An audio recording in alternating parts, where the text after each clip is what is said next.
Hey, what's happening? It's your man, Mark Black. You know what time it is. Happy Hump Day to all of you. Well, I'm not going to sit here in front. It's not really a happy Hump Day, but I'm glad to talk with you. I know that many of you have a lot that you want to say today, so I'm keeping my piece of it short because I want to listen to you. I want to hear your calls. I want to see what you think about what's going on, because as of course, yesterday was the election. And just to give you kind of a heads up as to where it currently is, fam, right now, Biden has the 264. They haven't called it yet for him, but it's looking as if Jim Crow Joe Biden is going to be the next president of the United States of America, 46, if you will. And I'm gonna be honest with you, fam. I had way before COVID called this for Trump, but between Trump's handling of COVID and the fact that Biden simply ran on "I'm not Trump," I stopped having certainty as to where this thing was gonna go about 2-3 weeks ago. I didn't even have a prediction, and I usually do have a prediction leading up to every election, but this one just became too tough to call. The pundits, of course, are talking about a whole host of things, right, as to reasons why Biden won, why Trump lost, and so on and so forth. But we're gonna let them pale stream media assholes talk on what they talk on. In the meanwhile, we're going to talk that shit that we talk, all right? Because this is about the tribe, and fuck what everybody else is talking about. So before I even get started, let me shout out Darker Visions. Fam, I see you. Welcome to the broadcast. Beloved Sister Taj, welcome to the broadcast. Sister Joan, Bronx is in the house. Welcome, sister. Brother Zulu is in the house. Chat's probably going to be quieter than normal today. I wouldn't be surprised. A lot of people riveted to various personalities talking about the election, about the news of the election, and so on and so forth. Oh, and I also want to make sure to give an extra special shout out to all the supporting members of the channel. Brother Hermias. Brother Hermias, as you guys know, Hermias Moore had a loss recently in his family, so I don't expect the brother to be here today, but our heart is with the brother. Sister Black Magic, definitely representing. Sister Kimberly, back to the basics. Sister Monty, Brother Cool Onk, Miss Denny, definitely. Sister Taj, of course, and Sister Rhonda Brown. I appreciate all of the supporting members of the channel. Thank y'all so much. Give it to us, brother. Thank you, Miss Denny. I'm gonna do my best. I have to admit, I'm kind of feeling some sort of way. And the reason why isn't the reasons you might think. So we'll talk about it. Shout out to Brother Gregory, by the way. Welcome to the broadcast, fam. I don't think Adric is in the house. Welcome to the broadcast, fam. A happy hump day to you, as best it can be for this hump day in particular. I don't think, family, that our tribe really has any clue as to what's about to hit us, what's about to come next. I want to explain an idea that I've had for quite some time at this particular point. And I thank you all for your patience in allowing me to share this. Jackson's in the house. Good evening, fam. Welcome to the broadcast.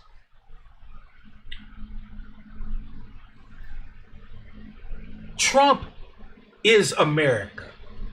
There was never any doubt in my mind that Trump was an adequate, exact replica of the America that we live in. The problem and the thing that trapped us, our particular tribe, is that we bought into the rhetoric that Trump was the aberration, that Trump was the outlier. No. As a matter of fact, fam, I would go as far as to say that in spite of the numbers that Trump's gotten in this election, supporting him even after all this shit, the reason why they wanted to get Trump out of there was to maintain the facade that America isn't Trump. Now, by the way, shout out to my beloved brother Black Man 903. What it do, fam? Fam, by the way, hit the thumbs, whether it's the like or the hater button. It's all right. You know what I'm saying? Just let me know what you think of the content. And make sure you share this on your social media, right? I can't carry this load by myself. I appreciate all the help.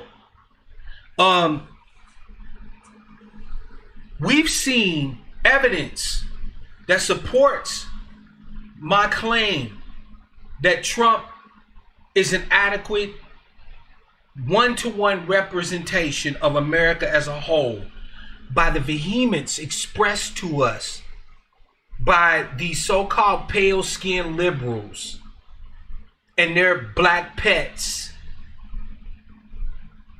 Their vehemence to push us to get him out. What is the one thing that we know for a fact is the greatest trick of the devil? And I mean this figuratively. I don't believe in a literal devil. But you guys know the old saying. Type in the chat. What's the greatest trick of the devil? Do y'all remember that old saying, right? That old phrase, that old adage. The devil's greatest trick. Because the devil's greatest trick, exactly, Brother Gregory, thank you so much. Got it in one. The devil's greatest trick is convincing everybody that he doesn't exist. The greatest trick, America's greatest trick on the descendants of the enslaved here in the United States is that racism doesn't exist. That all this fuckery, all this degradation, all this penury, all of this suffering that we're going through is simply a manifestation of our own flawed existence. It's our refusal to put our nose to the grindstone and work hard. It's our lack of seeking the best opportunities in the freest nation on the planet Earth. It can't be because of a historical and current underpinning supported by every policy, institution, doctrine, teaching, so on and so forth, that creates a structure of racial superiority and inferiority. Meaning putting one ethnic or racial group in the top spot with a hierarchy until you get to the bottom. It couldn't be that. By the way, shout out to Effion. Shout out to Besta. I see you, brother. Welcome to the broadcast. Beloved sister Alma is in the house. America's greatest trick is convincing the descendants of the enslaved that the worst days are behind us.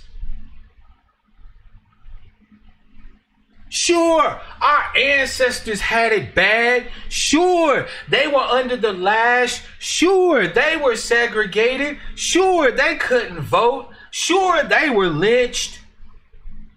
But all of that is behind us now.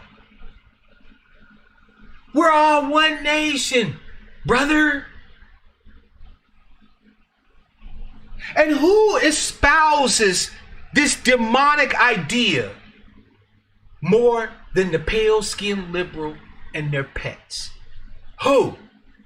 Because conservatives don't bother to waste their time trying to convince you of their benevolence, their beneficence.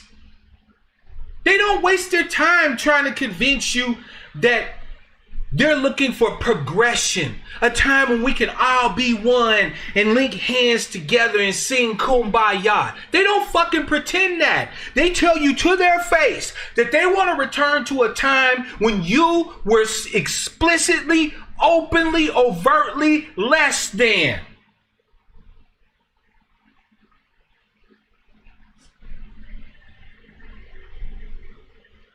And what did Trump do?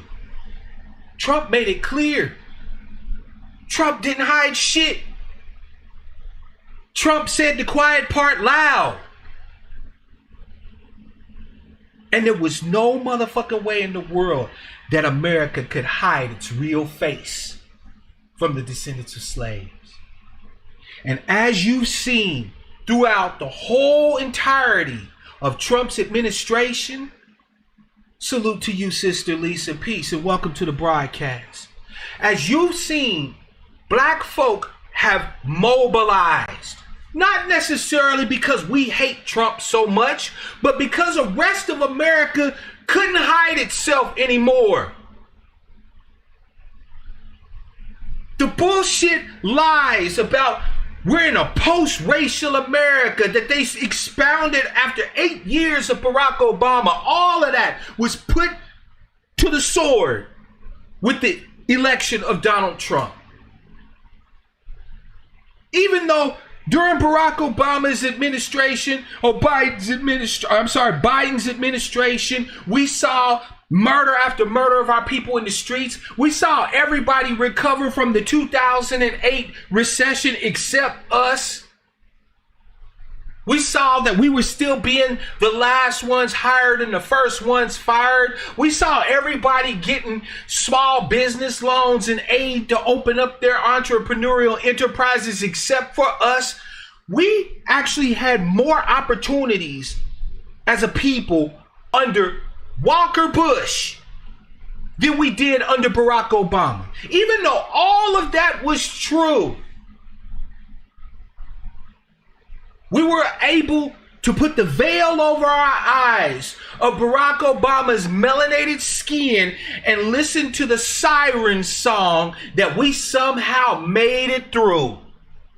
That we no longer had to face the crucible of our ancestors. The devil's greatest trick was convincing us that racism was finished. Shout out to my beloved sister Kimberly. Welcome to the broadcast. And Michael DeJean, I see you, fam. Welcome to the broadcast. Be safe, brother.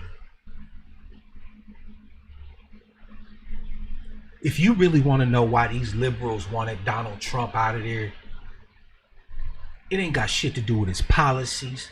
It ain't got shit to do with Donald Trump putting little kids in cages. That shit started under Barack Obama.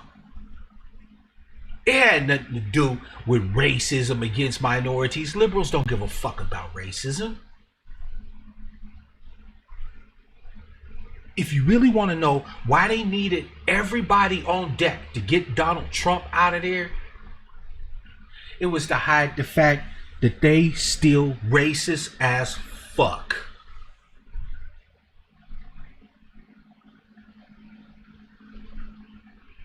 And now, lo and behold, family, yet again, our people will allow themselves to be used as political slaves.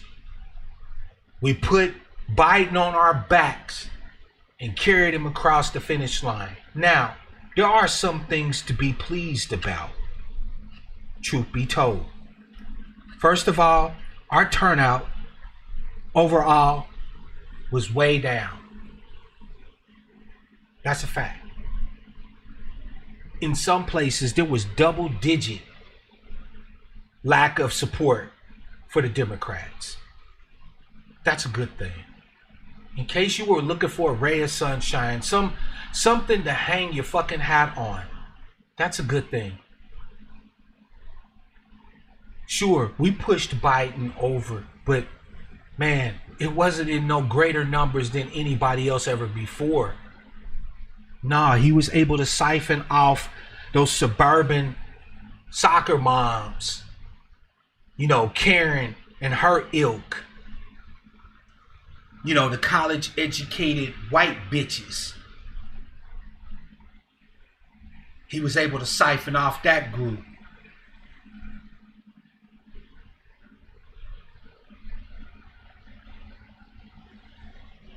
Political slaves carrying Joe Biden across the finish line on our backs. If you are upset if you have been crying, if you are pissed off, let your brother Mark Black be the first one to tell you, I under fucking stand, family. I do. I do. I do. What we're about to face, of course, under a Biden-Harris administration is going to be nothing less than criminal. And I mean that. We asked for nothing, and so we will get nothing. Let me repeat that for the black people that's out there in the cheap seats. We asked Jim Crow Joe Biden and Chameleon Harris for nothing. So we are going to get nothing except hell. The same hell we always get. By the way, notice the trick. Notice the game that's about to be run. I fucking hate being right so damn much. Because guess what? The Democrats didn't retake the Senate. So Mitch the Turtle McConnell, you know, the guy who's the chief linebacker that blocks anything resembling any legislation that's meant to help you, is still in power. All of those CBC members who ain't got the courage God gave a nematode when they're racist.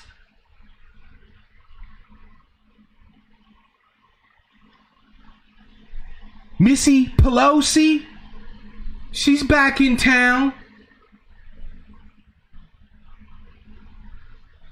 So all of the same pieces that were there before. Thank you, Sister Lisa, for the love. I appreciate you. All of the same pieces that were there before to ensure that you didn't get shit and the rich continue to get richer are still in play. Because I can promise you, Biden has already told his donors, pro tip, his donors, wasn't you, that nothing will fundamentally change.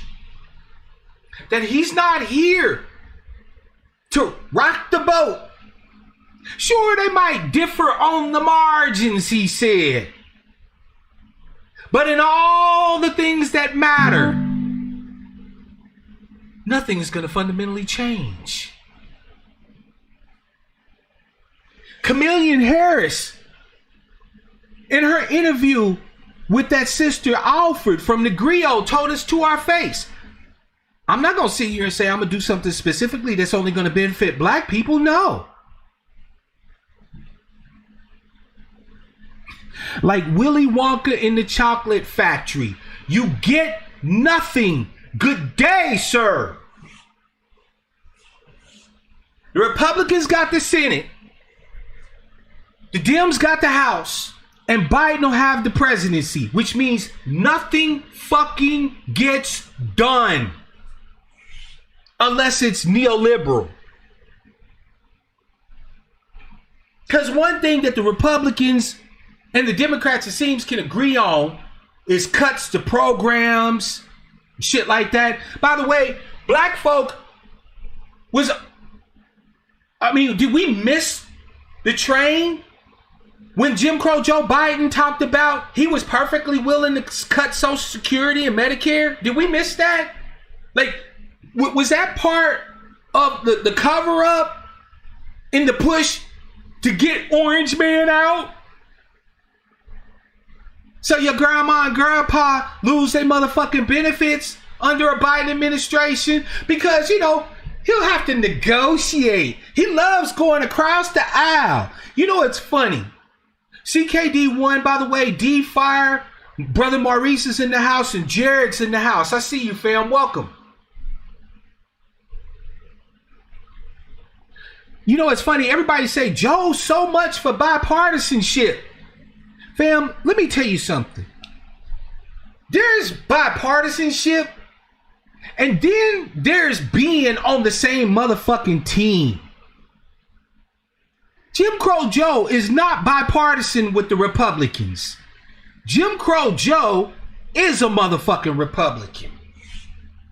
Why do you think he finds it so easy? Fam, I'm about to drop a motherfucking bomb on you. You all bought the motherfucking pipe dream that Barack Obama was a Democrat. No, he wasn't. Barack Obama said that his political guide and idol was Ronald motherfucking Reagan. Barack Obama described himself as a moderate Republican. May she rest well with our ancestors. Our sister Maya Angelou told us that when these motherfuckers tell you who they are, believe them. Joe Biden ain't bipartisan. Barack Obama wasn't bipartisan. Barack Obama and Joe Biden were fucking Republicans. You sat here and drank the motherfucking Kool-Aid that you were getting the bad orange man Republican out of the White House. No, you didn't. You voted another motherfucking Republican back into it.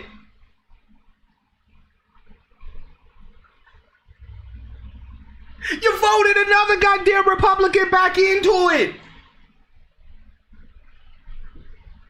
And you did it Cupid shuffling to the sound of resounding motherfucking applause. I don't want to hear shit from any niggas anymore about how much they hate Republicans. I don't want to hear it. I do not want to fucking hear it. After black people came out at 92% for a moderate Republican in 2008 the first time, 92% for a moderate Republican in 2012 the second time, and what's the numbers? Let's look at the numbers of the black vote for Biden this time.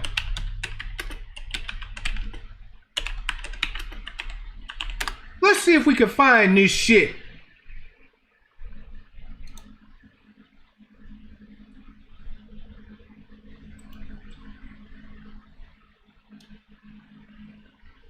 Give me just a second, family. By the way, Jared, thank you so much for the love, fam. I appreciate you.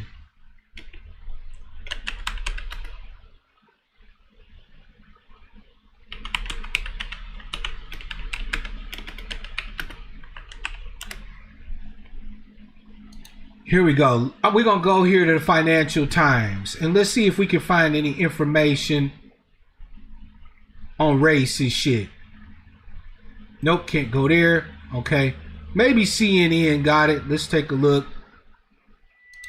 Thank you all so much, by the way, for your patience. I really do appreciate y'all.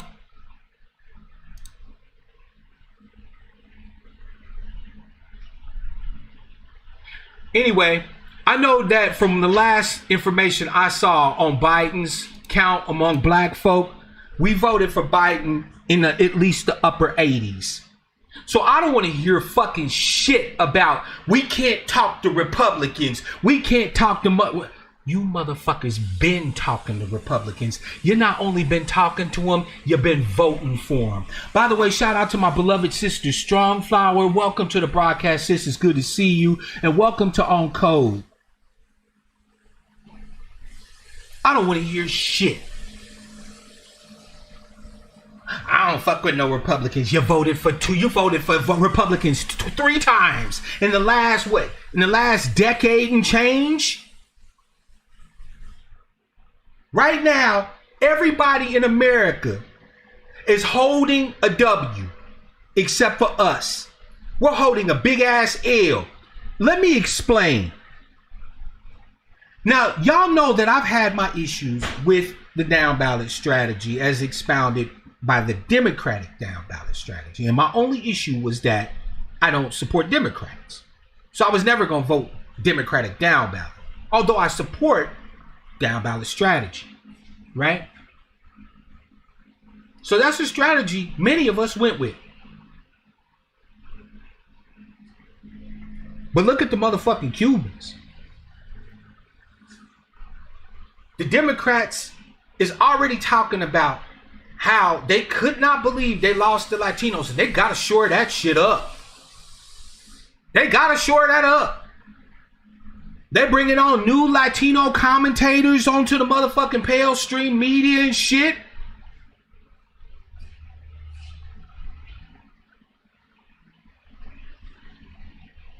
But they ain't talking about what they need to do to shore up black support with niggas. Especially now that Biden's look likely to win it. Now that Biden is likely to win it, you think they give a fuck about the fact that we brought it down ballot? Not at all. I'm sure in some obscure discussion somewhere when the data all settles out. Thank you, Maurice. When it all shakes out, they'll realize that our support of them was down a bit. Down quite a bit, actually, for us. I'm actually shocked, to be honest. To be honest, I actually am shocked that our support of the Democrats actually did drop as much as it did.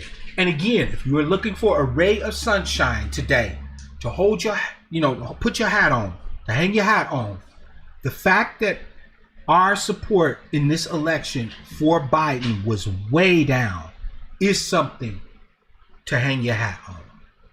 It is definitely something to hang your hat on. If you want to have a ray of sunshine.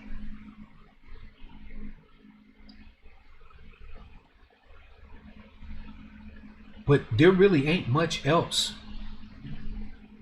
It didn't drop enough. Had they seen the numbers in the 70s, or God's forbid in the 60s from black folk, oh, it would have been a whole different ball game then, wouldn't it? It would have been a whole different ball game then. And you know what's crazy? Is that the Latinos flexing like they did for Trump, even with Trump losing, shows that they're not afraid to show they're not captured or beholden to anybody. Now, let's keep it a buck. We need to talk about this whole Latino shit. Spicy whites, right? Because the fact is that we've been telling them, we've been telling everybody that, hey, you call them something separate, but they call themselves you. They call themselves white folks. You got whites and spicy whites. And they operate on the same damn track, the same uplift of white supremacy. They're waiting on their next turn up the back. We saw how the Irish became white, how the Poles became white, how the Germans became white. Latinos is just waiting on their turn. They know how America works. If we get in here and support white supremacy enough while still retaining our autonomy, they'll respect us. And when shit starts to go left and they need us as a bulwark against the niggas, they'll make us white. So you got spicy whites, transitional whites, like what did you say? Best is secondhand whites, struggling whites.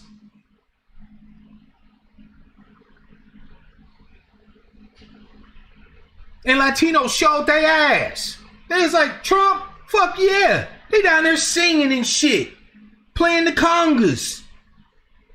Meanwhile, what are we doing? Vote shaming anybody that's got an ounce of melanin in their skin that might look like they might look in the direction of the orange man. You don't see Latinos and their pundits running around scrapping with each other talking about, wait, you voted Biden. Yeah. No. They're accepting that you vote for whoever. Because that's going to empower us all. We're not owned by anybody. Latinos is beating their chest, even the ones that voted for Trump. Because they just showed definitively their votes are for sale, and they are going to put them up to the highest bidder. And if that happens to be somebody with a D on the end of their name, cool. If that happens to be somebody with R on the end of their name, cool. Meanwhile, we let these goddamn bootleg, butter biscuit chasing gatekeepers vote shame us if we breathe like we're not gonna vote for the Democrat. It don't matter if fam, you want to talk about how disappointing this type of shit is? By the way, shout out to T1000, shout out to AJ. If I didn't see you, fam, welcome to the broadcast. The Sleepy CCS is in the house.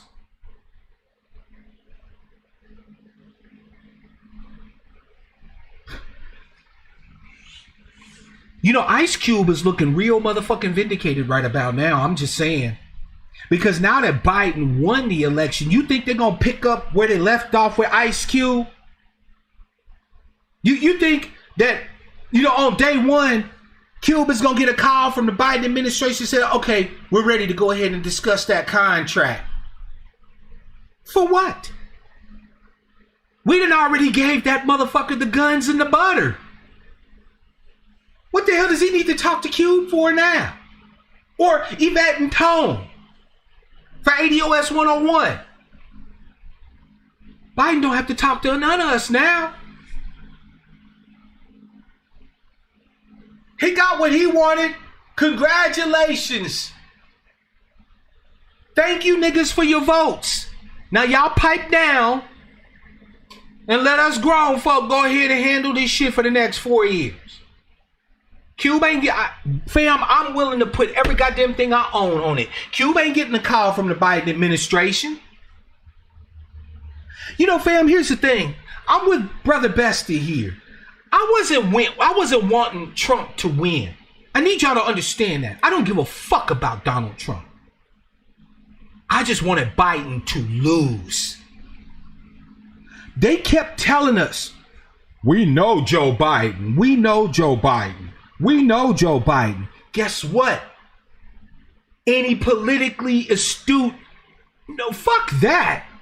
Any black person that studied politics for 2 minutes of the last 30 years in this country knows Joe Biden. Fam, to put into perspective the level of fuckery that we voted for in the office as the new president-elect. We've dealt with Trump's bullshit for what? It'll be 4 years by the time his term is done. Fam, I'm exactly the same age that Joe Biden was when he got in the motherfucking Congress. That's right. He was elected in 72, sat down in 73. I was born in January of 73. My whole life, I've had to put up with Joe Biden's bullshit, with his stances against busing and desegregation of schools, with his arguments about racial jungles and how he's got to protect his mother from the black savages and this, that, and the third, to his tough on crime stance.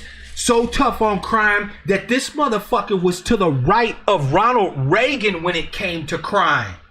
You don't believe me? Everybody talks about the 94 crime bill. But what they don't understand is that Jim Crow Joe Biden backed crime bills. He backed the 84 crime bill, the 88 crime bill, the 92 crime bill, and the 94 crime bill. That's right. It was Joe Biden who was the architect of the crime bill that was passed under Ronald fucking Reagan. He was already right out of the gate before many of us had even become adults, setting up the machinery for mass incarceration, for the carceral state.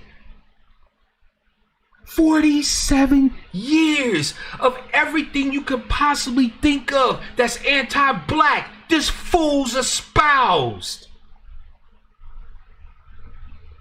But you got mad because Trump said that there was some very fine people at a protest.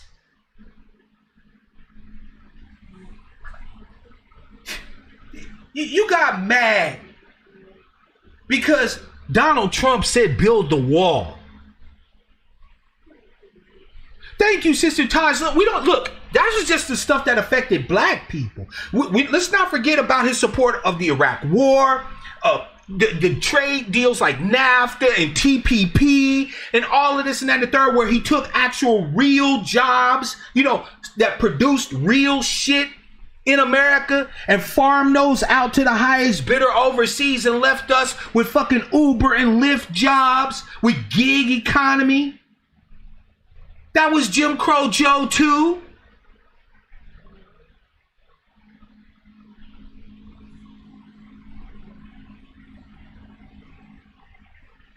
Joe Biden and Barack Obama didn't find a war they wasn't cool with, as long as they could use the new little technology with the drones and shit, right? Because all Obama's wars were better because we weren't putting boots on the ground. No, we were just sending Tomahawk missiles to bomb weddings and shit. We kill up one combatant and like 90 non-combatants and call it a good day. We turn Libya from a fucking state where everybody's getting a home, where education is free, where they got good health care, where in the middle of a damn desert nation, everybody's supplied plentifully with water, into a goddamn open air slave market.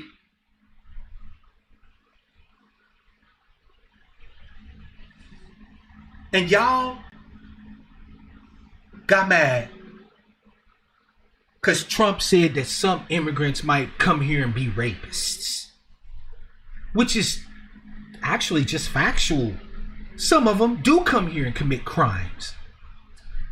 Matter of fact, black people know that better than anybody. Where do fucking illegals usually come and put their head up when they first come into this country but our communities? And trust me, they ain't in our communities all the time being peaceful. They in our communities gang banging, robbing, drug dealing, raping, stealing. That a bitch?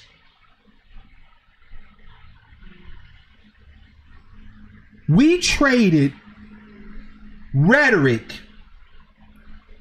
for policy. What do I mean by that? With Donald Trump, we got rhetoric. Not much policy, but we got rhetoric. Trump said some shit we didn't like. Trump said some things we did like. For example, I have yet to hear Barack Obama get up on any platform and call our ancestors sacred souls like Donald Trump did when Virginia was celebrating its anniversary as a state. He went down there in front of all them white folks, black folks, Latinos, and everybody and said that our ancestors were sacred souls who were instrumental in the building of this nation. I haven't heard a president before him say that. So while we sitting here talking about how much we hate his hateful rhetoric, nobody's talking about the good shit that Donald Trump has said too. Since our whole measure of the efficacy of Donald Trump was what he was saying, let us talk about the fact that Barack Obama never met with black people more than Donald Trump. Black people would go to meet with Barack Obama and be holding umbrellas, standing at a podium by themselves out in the cold. Donald Trump would have meetings with big ass fucking round tables full of black people and actually be listening to them.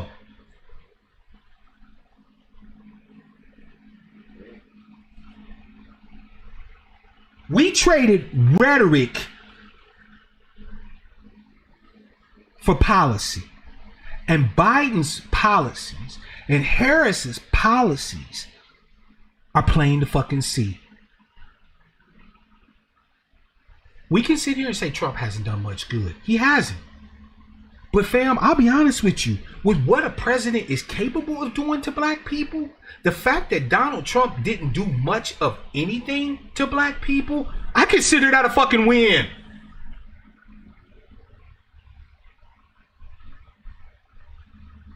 Do you understand where I'm coming from, fam? With all the power that Donald Trump had to actively be able to hurt us, fuck out of here with this death to America shit. Damn trolls.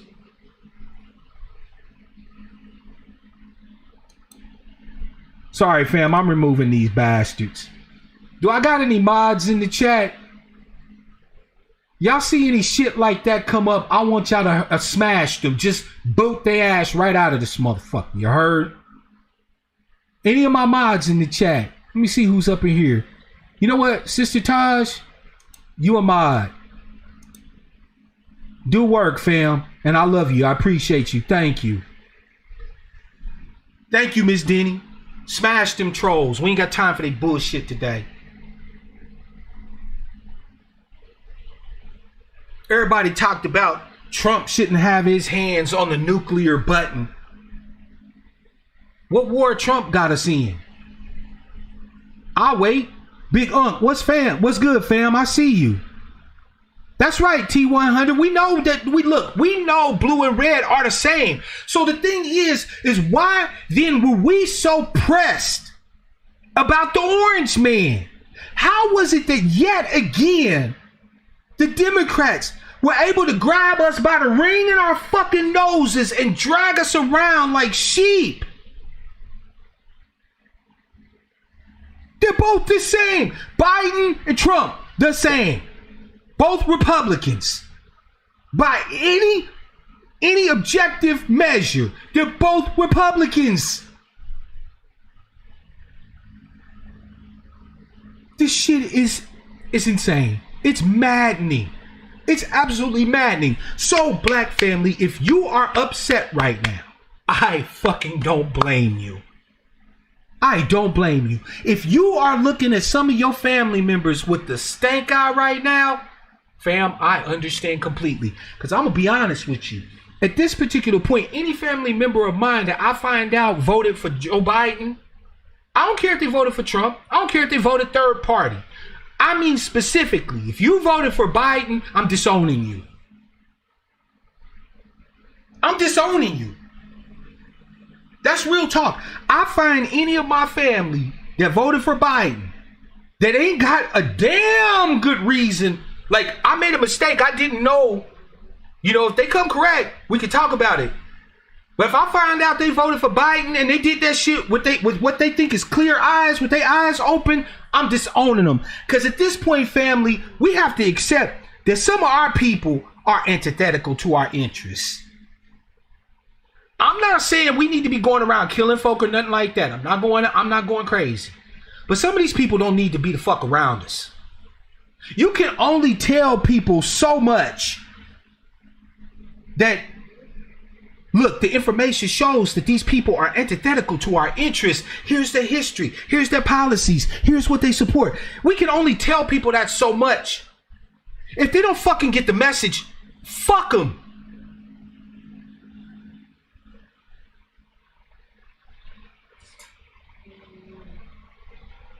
Alma, I hear you, sis. That would be a relationship I'd have to fucking examine. Even if it was my mama. Shout out to Lil Fat. Even if it was her. I found out my mom, my Little Fat, had voted for Joe Biden on some fuckboy shit. Please. I'd be done. I'd be like, no, I can't even fuck with you, moms. Because you don't understand. You don't see. I can't fuck with you because you're a danger to me. It's not that our family's necessarily bad, fam. But in this juncture, when 2053 is now looking more like 2023, some of our people are a real fucking threat to us.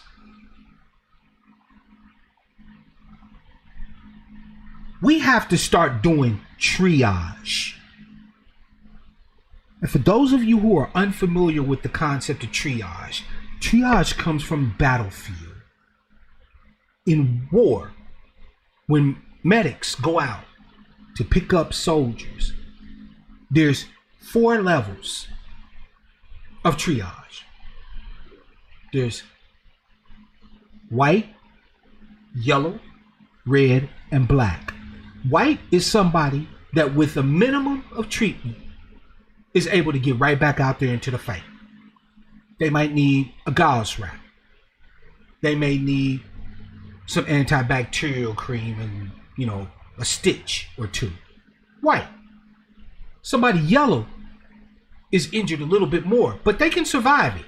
But they need some treatment. So they'll get put in the rear. They'll get an IV. They'll get a bed, and they'll start to be treated. Somebody who's red is somebody who's likely to die without immediate treatment. Those people get the best care, right? They're put in the hospital for a while. They'll probably suffer ongoing ailments afterwards, right? They got problems. They're on the verge of dying. Then there's black. Black is the triage state when the soldier's already deceased. And with that, they take your dog tag, place a toe tag on you with your copy of your dog tag, and they notify your next of kin. There are some of us who have taken a few scratches and licks out here advocating for our people. Where proper triage says that, hey, they can be bandaged up, they can be reinforced, right? Fam, it's okay. It's gonna be all right. Let's talk about this shit. Let's get it off our chest. And they back into the fight. You got some that need a little bit more treatment. But with a little bit more treatment, a bed for a day or two, they ready to get it in. Some of us though are on the verge of kicking over. Fam, look, by 2053, we estimated to have zero net wealth. 90% of the wealth in this country is owned by white folks, and we got 2% of it, and so on and so forth. And they're like, nah, fam, it can't really be like that. Like, is it really? That person's on their deathbed. Like, they need a deep infusion of data and surgery before they can get up on anything resembling advocacy. But then, fam, you got some of us that no matter how much information you give them, no matter how much you show them what America is, they just simply refuse to see it. Toe tag them motherfuckers and let's keep it pushing.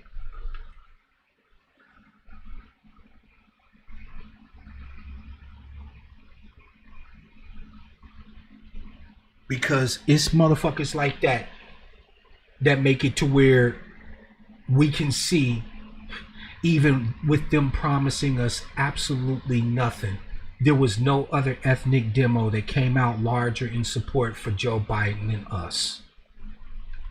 Was that support less than usual? Yeah, it was. And that's the only good takeaway that you got from this so far.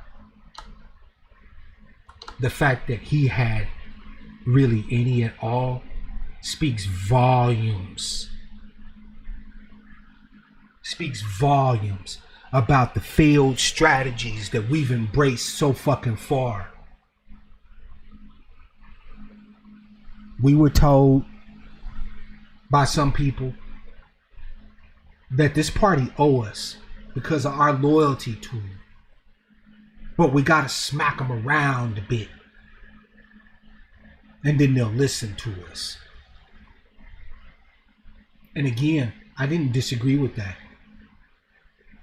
Up until today, that was a viable strategy. But there's one thing I want to share with y'all about strategy. Engaging Black, what's good, fam? By the way, shout out to Toothy and D Fire. I see y'all, fam. Welcome to the broadcast. I want to share something with you about strategy. Once you've engaged with the enemy, every strategy goes out the window.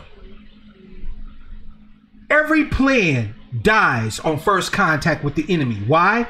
Because the strategy is designed to get you to the fight.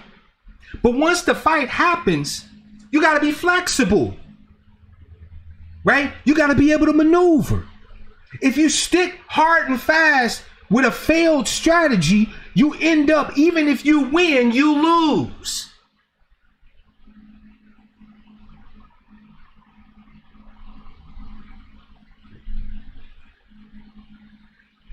By the way, shout out to Adric for the love. I'm going to let his comment read out. But yeah, fam, if you stick with a losing strategy. I voted green. Honestly, I personally couldn't tolerate listening to Orange Man another 4 years. Not saying I can tolerate Joe and Kamala, but damn. I feel you, Adric. Look, I didn't want Trump to win. I just wanted Biden and Kamala to lose. I'm keeping it a full ass buck. And I voted green my damn self. My whole family did. Shout out to Howie Hawkins and Angela Walker. I don't vote for evil. I have never voted for a Democrat or a Republican. Never, ever, ever. Since I've been voting, I have never once for any office, from the lowest office to the highest office, I have never voted for a Democrat or a Republican. Ever. I'm not saying that to make myself seem like I'm better than everybody. I'm not. But I don't vote for evil. Matter of fact, I vote for what I want. We've been told a lot of losing ass strategies. And how do we know they're loser strategies, fam? How do we know that they're loser strategies? It's simple. Because those strategies didn't help us. It didn't help us. Name me anybody that posed a strategy that was effective in getting Jim Crow Joe Biden and Kamala Harris to even look our way, let alone address any of our real issues.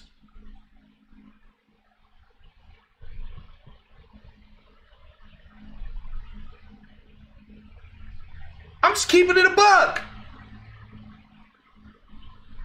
Fam, once the battle is engaged, once you go into combat, that puts the truth or the lie to the strategy you chose. In other words, fam, it's easy to embrace a strategy before you get into the mix.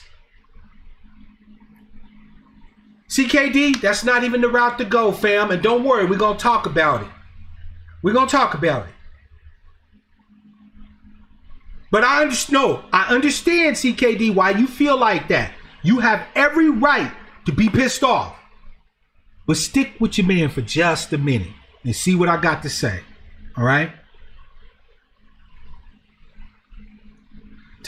Taj, I remember during the debates when they asked Jim Crow Joe Biden about reparations, and he went on a 2.5 minute long tirade about immigrants. Yeah, I ain't forgot. I ain't forgot how Kamala Harris made millions selling a little girl is me t-shirts after she claimed that she was the second of her class to integrate a school or whatever. That little motherfucker went to school in Canada, fam. She was in Oakland for a hot minute before her Brahmin mother took her ass to Montreal, and that's where she went to school. She didn't come back to America until she went to Howard. I ain't forget. Because unlike a lot of Negroes, I actually accept the shit that people put right in front of me. When they show you who the hell they are, believe them.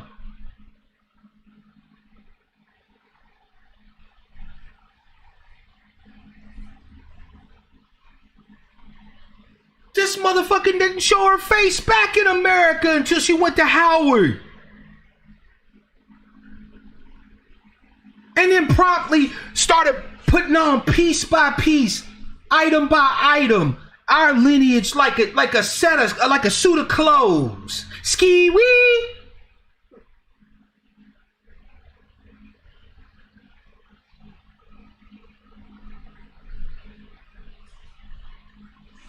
And then sat there and went to California and rode her way to high office.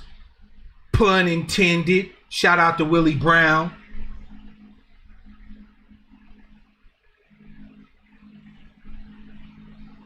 But while she was there, fam, Kamala had a lot to do. You see, she wasn't of the mind that giving assistance to families whose kids are struggling to stay in school was necessarily helped. I mean, give these niggas carrots? Are you crazy? So while she was AG, she used the stick of the state to beat down black parents whose kids were truant from school. And yes, I don't care what these fucking... Thank you so much, FT Hawkins, for becoming a member of the Angry Black Sheep. We are glad to have you as a part of the herd, fam. I don't care what her apologists say. She did lock up black people. She locked up parents because their kids missed school. One parent actually had a kid that missed school because she was sick. And instead of sending resources to check to see if this parent needed any help, to check on this kid, they locked her ass up.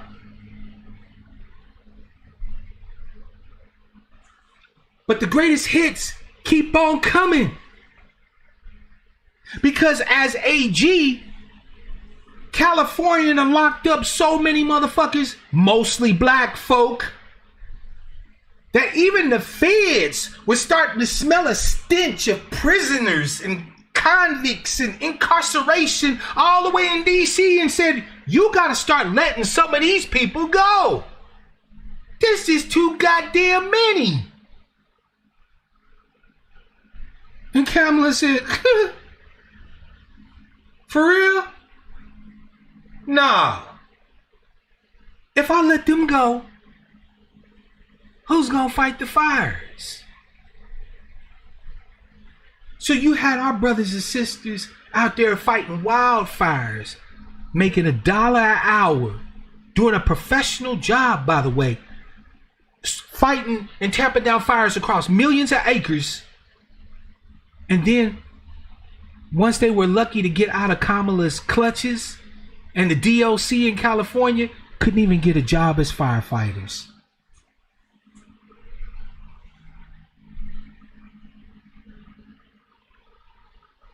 But that's not all. There was a brother whose case got overturned. He was sentenced to death row. Yeah, they were going to execute this brother.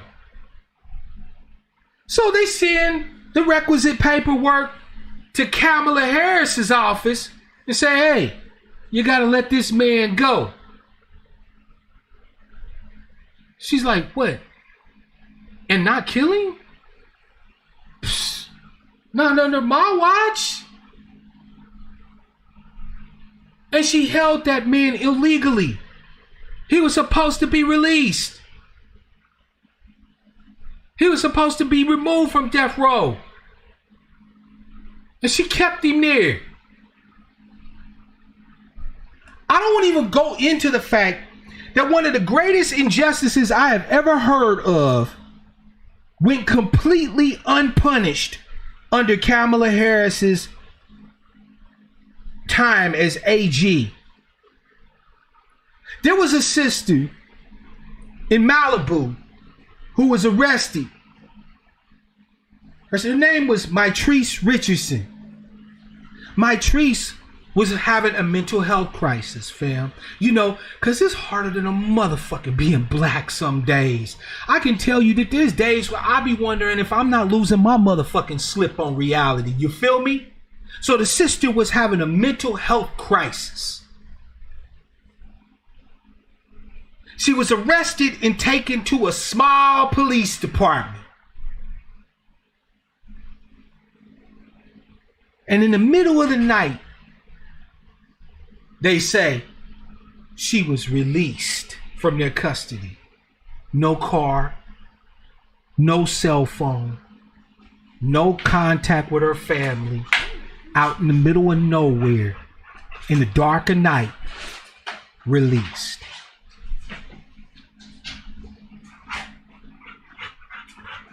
Her family looking for her, they can't find her. Everybody looking everywhere and can't find her. Until they find her ass dead.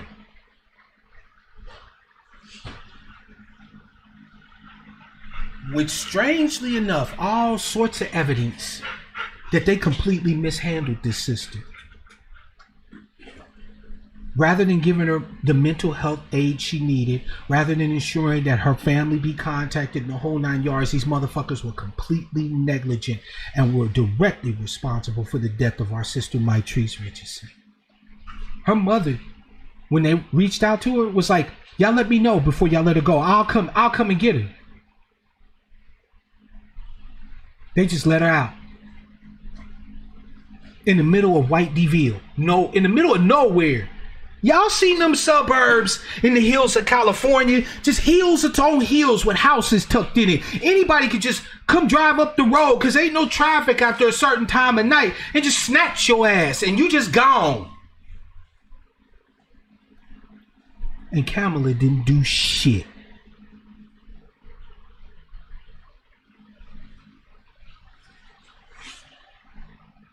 She didn't prosecute nobody.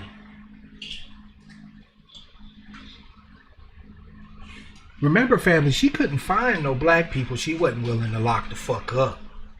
Whether they was parents of truant kids, people doing their regular bids, death row inmates. But she didn't find a police officer or a police department she would hold accountable for shit. So we supposed to trust that her and Jim Crow Joe Biden is going to see us get justice when these murderous cops, which, by the way, they're about to fund to the tune of billions of dollars under a Biden administration. When they keep killing us. You know, because you voted for that too. Biden's made it clear he ain't with the whole defund the police thing. No, he's going to give them more money and ensure that instead of them shooting you in the chest and killing you, he's going to try to see if he can get them trained up to shoot you in the leg. You voted for that too. So if we're lucky in a police interaction, we won't be dead at the end. We'll just be maimed. That's progress. Right? I mean, we stay winning. Jim Crow Joe is going to make sure not that the cops are held accountable, not that they go to goddamn jail, not that they serve time, not that we break the backs of these police unions, not that we end qualified immunity, you know, all the stuff that would actually give us justice when dealing with these murderous ass police officers. No. That's not how America works. You damn right, Barrington.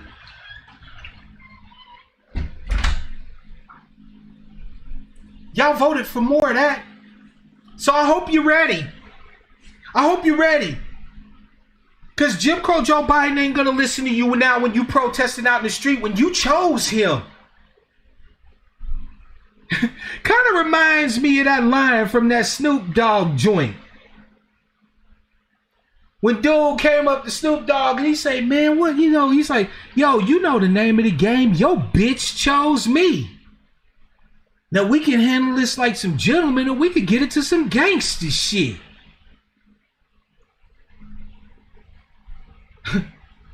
We done got chose.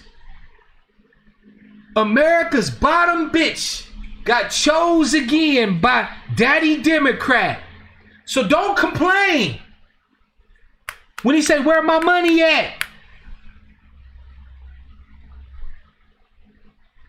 Don't cry.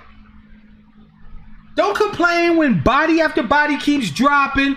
And by the way, fam, under a Biden administration, there is one thing you can be sure you can count on. All those white folks that was out there this time, because, you know, Black Lives Matter, fuck Donald Trump, all of that shit.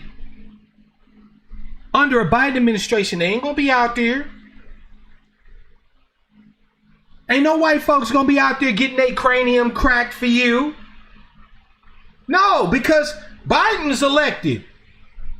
Racism don't exist under Biden. We fixed the problem. The orange man is gone. Let's go to brunch. All these white folks you thought was allies that were on the team. Nah, fam. They falling deep back into a post-racial sleep. And if anybody at this point is out there, it's gonna be us. And just us. Just us. No justice. Just us. Like it always is.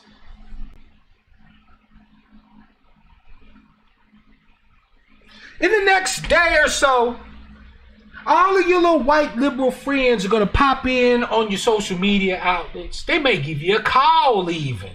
Ain't that something? And they're going to say to you, thank you so much for helping us get that orange bastard out of there. He was such a monster. I knew we could count on you. Black people have saved us once again. Thank you, Black America, for your support in helping us get this beast out of the White House. I want you to see what their reaction is when you turn to them and say, so we can then count on your support for our push towards reparations and a protective black agenda for our specific group then, right? And see what they tell you. See what they tell you.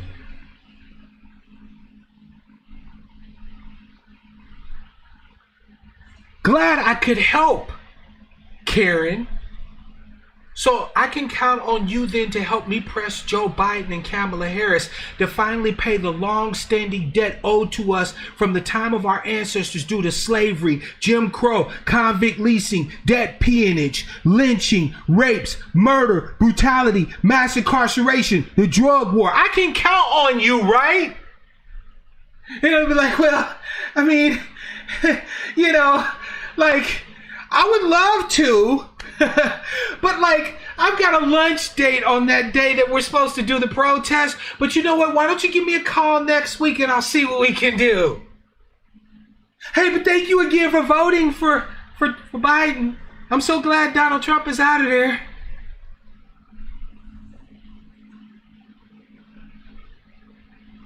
You think I'm only going to sit here and do something that's only going to benefit black people? No.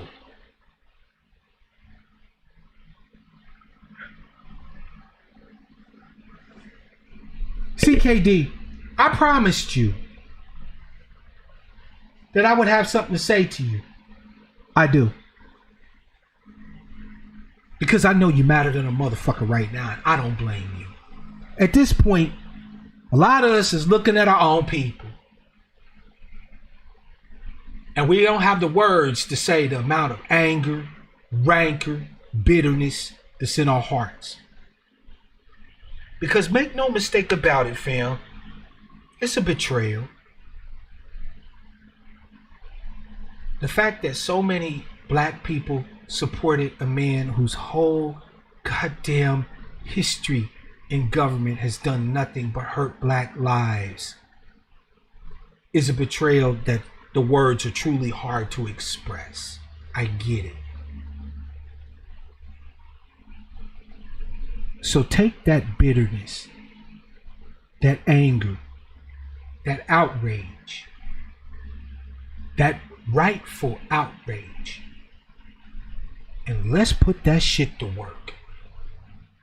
Not against other black folk. Cancel the ones you need to cancel. Look, I already told you, you and my family, and you voted for Joe Biden, fuck you, I'm done. Fuck you, I'm done. I don't care if my blood and your blood is the same. I don't care if we related skin deep, blood deep. You voted for him, you're done. You're cut off. Persona non grata. I'm fucking done trying to throw a life preserver to niggas that don't want one. I can't save somebody who don't even know they drowning. I get that. Self-care is important. Triage, fam. Find the ones that will listen to what it is that you got to say and talk to them encourage them, uplift them. And let's kick Joe Biden and Kamala Harris's motherfucking ass. Yeah, I said it. As hard as we've been going in on the paint during this Trump administration, I'd like to see us redouble and treble our efforts under Jim Crow Joe Biden and Kamala Harris. You know why? Because we actually have more reason to fight them motherfuckers than we did Trump. Trump just said reparations. It sounds interesting, but I don't think so. When Donald Trump was asked about reparations, his words, sounds like an interesting idea, but I'm not sure. I don't think so. So he couldn't even bring it. This arch racist demon fiend couldn't even bring himself to just outright deny reparations. That was the worst act he committed against our justice claim, was saying, well, I think it's interesting that they, but, right? So we actually have more right to whoop Jim Crow Joe Biden and Kamala Harris's ass. And I mean that in every goddamn way possible, fam. We've done politics. We will continue to do politics. But I, for one, moving forward, am not married to just politics.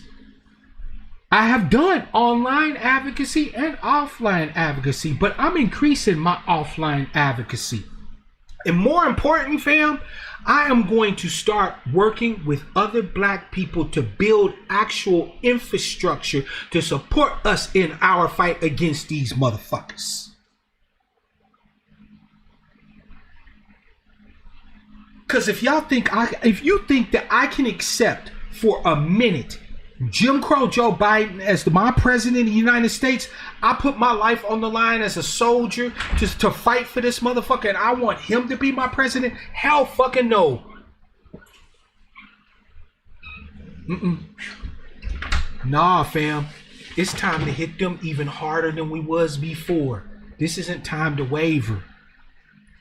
Are there people we gonna have to let pass by the wayside? Yep.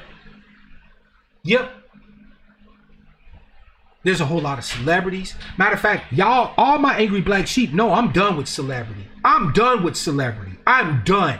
I don't give a fuck what celebrity says what. If you're not directly on board with reparations and a specific, tangible, protective, solid, enshrined in law black agenda, fuck you. You don't get a dime of my money. You don't get a dime of my time. You don't get a dime of my eyeballs. You don't get shit. Fuck celebrities. They gotta go. First of all, with us approaching zero wealth, we ain't really got the money to be sitting here pretending that we can support celebrity any goddamn way. I'm sorry, fam, but if it's a choice between me putting food in my motherfucking chest freezer and buying somebody's new album, I know which one I choose. I don't even have to hate these celebrities to be on some shit like that.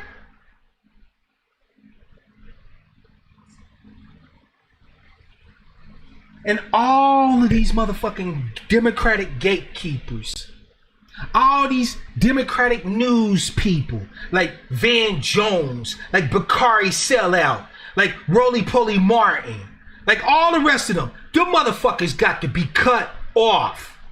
We already know that any information they give us is designed to do one thing: to convince us that the devil don't exist, that racism is a thing of the past.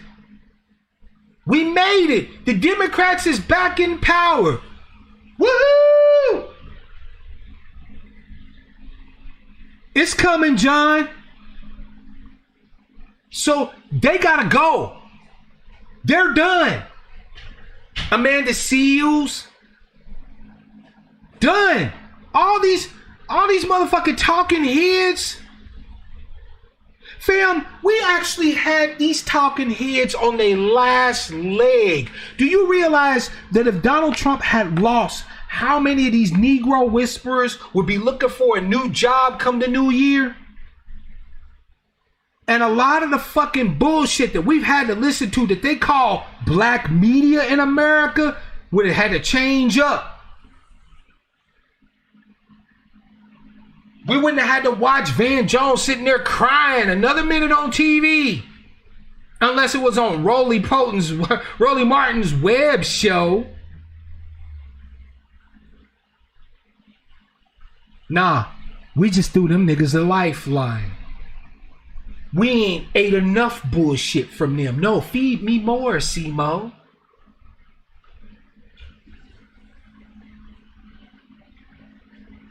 Barrington talked about the fact that Jews will make support of Israel an issue by which your family members can either get on board with or they can get the fuck on.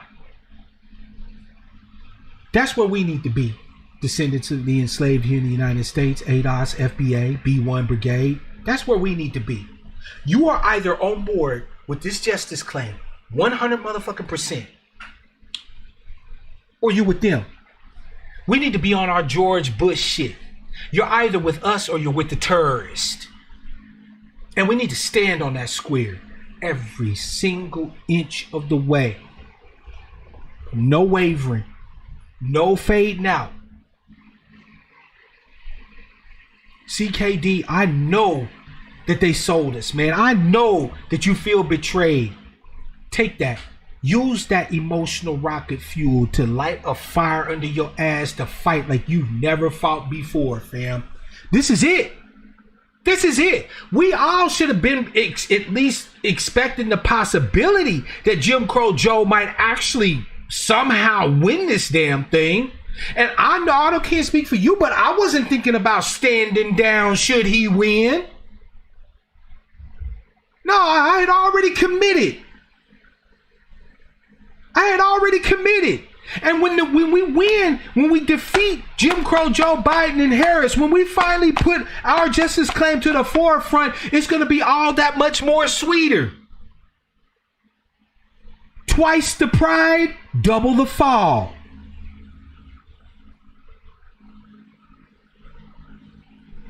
CKD, let that shit fuel you. Do you know why I'm saying that, fam? Because for real, for my nerds out there, it's time for us to be on our Sith shit. Shout out to all my black nerds out there. You know what I'm talking about. We've been Jedis in this motherfucker forever and a month of Sundays. Saving the downtrodden. Standing up for the Republic. Standing on the side of the light. Nah, fam. Whether Biden wins or Trump wins at this point, it don't even matter to me. We need to be on our Sith shit. Peace is a lie. There is only passion. And my passion will drive me to motherfucking victory.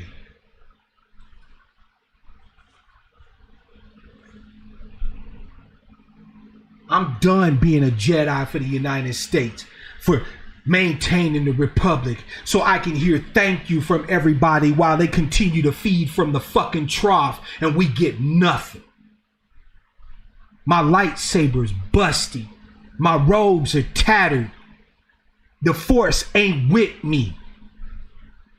Nah, I'm on my Sith shit from now on. I'm not underestimating the power of the dark side. If I gotta suffer, everybody gotta suffer in this motherfucker. If I gotta be a nigga, guess what? I'm making all of America niggas. And I'm doing it loud, disrespectful. I don't give a fuck if they like me. I don't care if they jail me. I don't care if they shoot me. I'm trying to meet as many motherfuckers like me as I can. And we about to be anybody killers. Anybody can get this work. I ain't got no love for no Democrats. What up, Code Ref? Peace, fam. I ain't got no love for no Democrats. I don't give a fuck about no Republicans. I don't care about nothing and nobody at this point. I don't give a fuck about your Green New Deals or drowning babies in bathtubs or governments in bathtubs. I don't give a fuck about none of that. I got one ideology, one passion that drives me, one thing that locks me in channel to the force of my ancestors, and that's this motherfucking debt that needs to be paid. You ain't talking about that. No se habla. I don't speak it. And we need to not be nice. We need to not care. And let the whole nation fall asleep. Don't matter to me.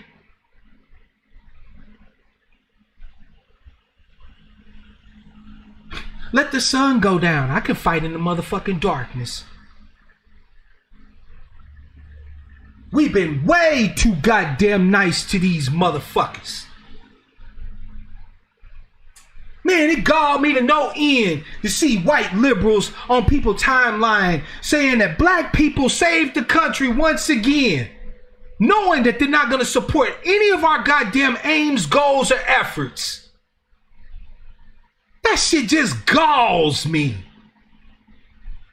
So you know what? It's time to take a big hefty dose, fam, of I don't give a fuck. And it's time to blast this message of justice will be ours or it will be nobody's to everybody.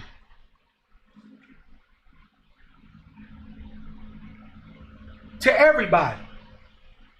We ain't twerking. We ain't dancing. We ain't singing. We're not praying. We're not crying.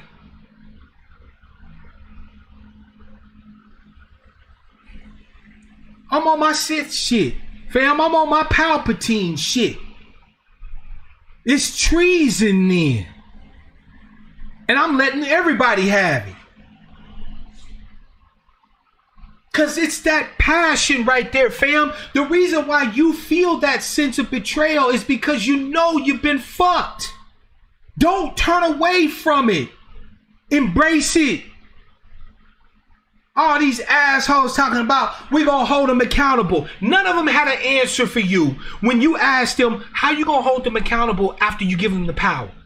Nobody had an answer for you, fam. Nobody. Because I know you asked. I know I did. I asked all of these bastards, black liberals, white liberals, gay liberals, you know, everybody. I'm like, okay, so Biden gets elected. How then do you hold him accountable?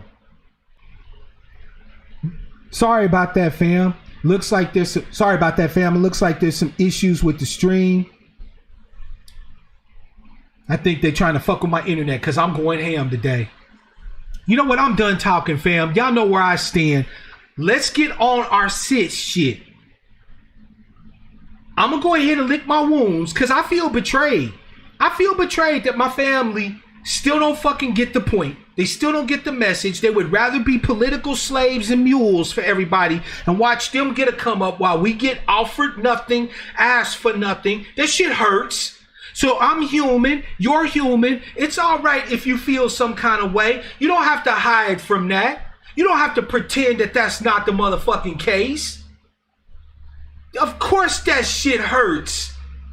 All the effort you put in, all the work you try to put in, all the hours of studying, all the reading of reports and documents you've done. To go out here and share with your people the reality of our circumstance in this country, what we're about to face, only to have them come back behind you and hand you the L. It's all right to hurt. But after you feel that shit, go ahead and use that emotional rocket fuel, that pain, that upset, and let's get to work. We got new communities to build. Don't worry, we're going to talk more about it in the months to come. We got new institutions to create. We got new gates to put up. We got shit to do. Nothing about this election changed the ultimate nature of the fight in which we have to engage. All it did was change one of the combatants that's out front. So Jim Crow Joe, Kamala Harris, should you be lucky enough to win this election, welcome to the motherfucking Terror Dome. I hope you ain't asking for no quarter because we ain't offering none. 360-602-2667 is the number, fam.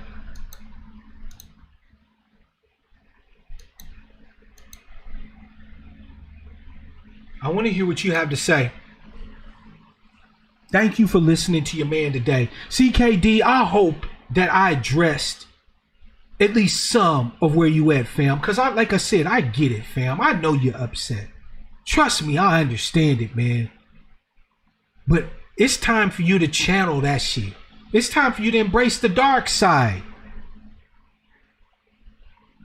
We've been trying to do this the nice way. We've been trying to be good about it. No. There ain't no such thing as choosing your master in a good way. I don't have no master. My ancestors didn't fucking live to have me sitting here bowed and broken. I'm unbowed, unbought, and unbroken. Whether Trump concedes or not, Queen Jet Black, it don't matter. Unless he can find some way to cheat this motherfucker, this is Biden's. And I don't think Trump could call to cheat, even with his new justice on the Supreme Court. 360-602-2667 is the number, fam. No, there's no nice way to choose a new master. I didn't come this far so that I could fall down choosing between Marsha Trump and Marsha Biden. Fuck that shit.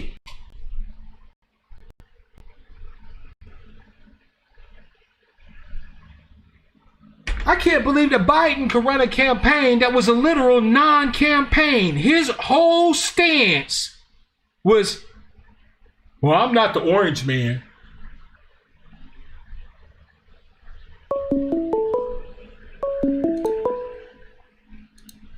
Caller from 860, it's your man Mark Black. What's your name? Where you calling from? What's on your mind? Oh man, you already know who this is.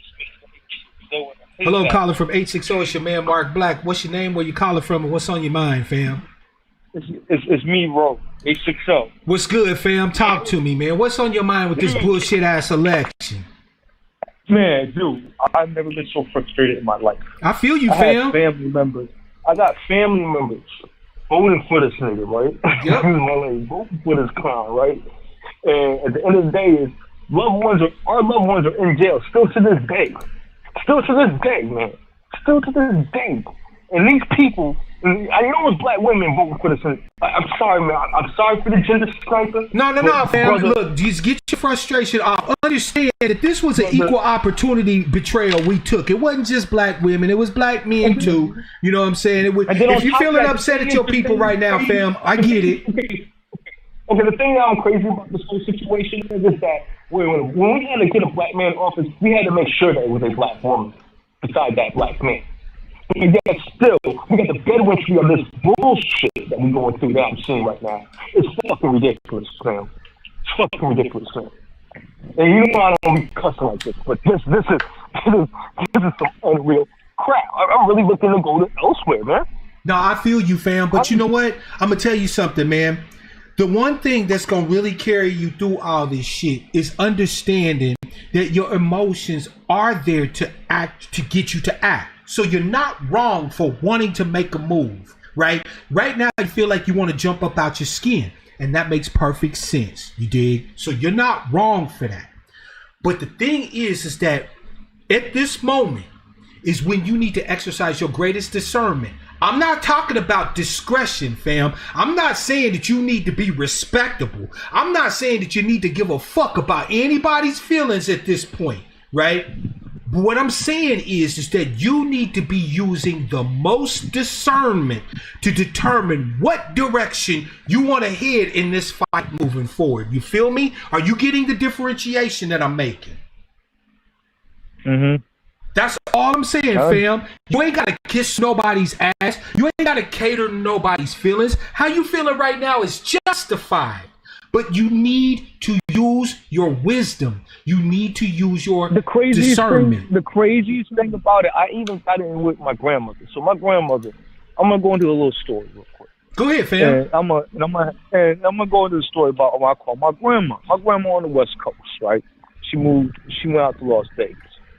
So she was telling me about what I voted for. So I told her I went down ballot, but I saw this other brother who signed that police accountability bill. So I wanted to get that Karen bill on the books. Right. So I'm gonna vote for homie.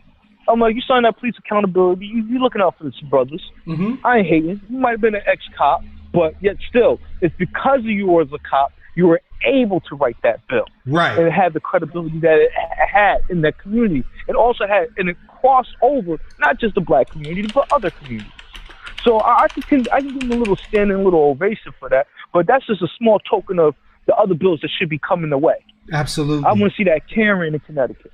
So like, after seeing this fuckery, we damn sure better get a goddamn Karen bill.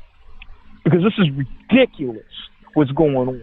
Straight up and down. And the most ridiculous thing is that black people, this time we did it to our damn selves. Yep, we shot ourselves in the foot. There's no denying it. And not just once. First we grazed it when we saved his punk ass back in North or South Carolina. One of the that was the first time. That was a graze. That was a graze shot. Yep. That wasn't a kill shot. That was a damn graze shot. And now this time, this dude is on a whole nother plane of some bullshit. Fam, I'm right there with you. I got white people coming up to me feeling comfortable. Ask who the fuck I vote for. And I'm barking on them. Like, get the fuck out of my face. Facts. Like, there ain't nothing to talk about right now. I'm about to get, I strongly advise our brothers and sisters, after this election, you better get your fucking permits. You better grip up, man. Facts. They coming. They fucking coming. And they're going to come at us so hard because we allowed it. That's the craziest thing. And like you said, they bottom bitch. We chose him. At least Trump had the damn platinum plan. At least he was offering some damn tangibles, even if it was not enough. Facts. I mean, look, you can say what you want about the platinum plan. I read it. It wasn't shit. Right, so let's keep it a buck. We're not sitting here saying we espouse the platinum plan. We're not caping for it.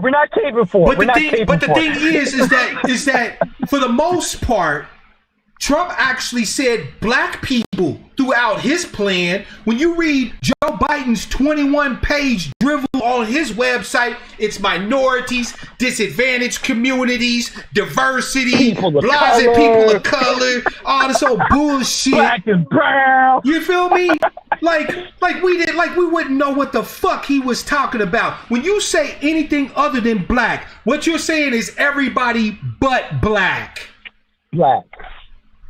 And like, people got to keep in mind, and black people need to keep in mind, we were specifically excluded out of every goddamn thing. Now they just building up another wall on top of that. So I don't understand why these black people, how on earth can we be inclusive to everybody when we ain't even made it in the goddamn room ourselves? You know what, fam? That's the one thing I don't understand. I was on Twitter, fam, and this bitch Joy Reid talking about that talking about what's his face's Lil Wayne's girlfriend is invited to the cookout.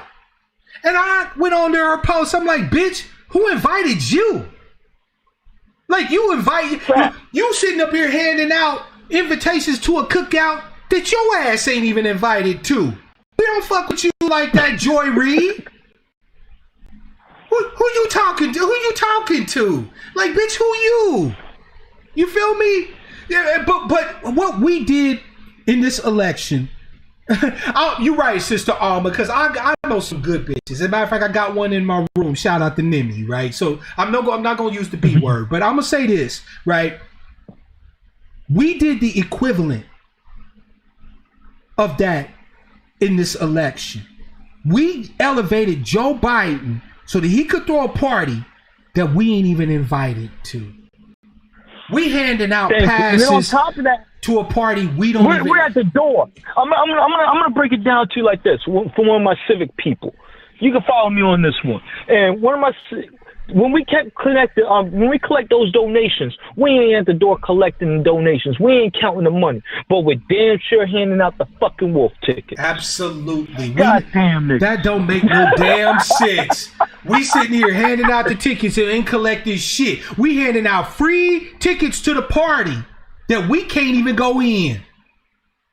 Out here pretending the coin is unbelievable with this shit, man. We out here looking like Day and top flight security and shit. You know what I'm saying? We up here guarding other people's shit. It don't make no damn sense. I just wanted to call you and call that up because I've never been so disappointed. I got conservative brothers calling up on the line, saying what's going on. Yep. Saying they trying to get out of Dodge. They're trying to get their money out. I hear you, fam. You know, the thing is, though, man, is that now that the battle lines have been drawn, right? We kind of always knew all jokes aside, right? We kind of always knew at some point that we would reach this point as a people, that our first fight would not be the fight without, but the fight within, right? This is not to say we need to be going on a killing spree and killing up a whole bunch of niggas and shit like that. Nah. But what this means is that there needs to be a separation of the wheat from the chaff, right? You know what I'm saying? In other words, the people that are fruitful, that are looking to see us finally get justice in. Look, our ancestors would have killed to be where we are right now, to have the opportunities and the access and shit that we have now to be able to fight these motherfuckers, right? So we got no excuses. We need to be chasing down the brothers and sisters that have the possibility to be fruitful, to come up, even if they still a seed at this point, to grow something from that seed that allows us to be able to fight these motherfuckers effectively. But the chaff, the crab in the bucket mentality, I just can't. I'm gotten to a point I can't even see it. And when I mean is like, black people have a fucking problem with people that are in education and dealing with authority, and dealing with other people that are in the position because of what they earn. No, they don't. They have a problem. They have a problem with dealing with black people that are in those positions, right? Yes, let's keep it up. Let's keep it up. My bad.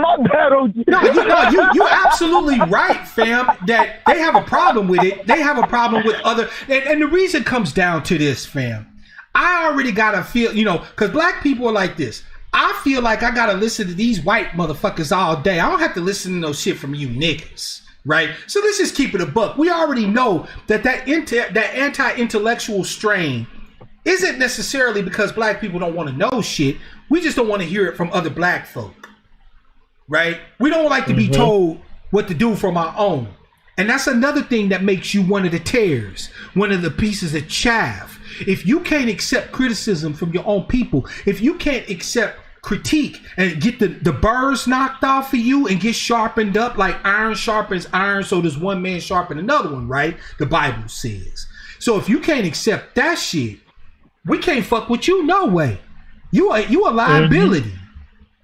You see what I'm saying? I have people that I know where I can't even have these conversations anymore with them anymore, because I feel black women as a whole took this whole sexism shit to a whole nother level so they could get into whiteness.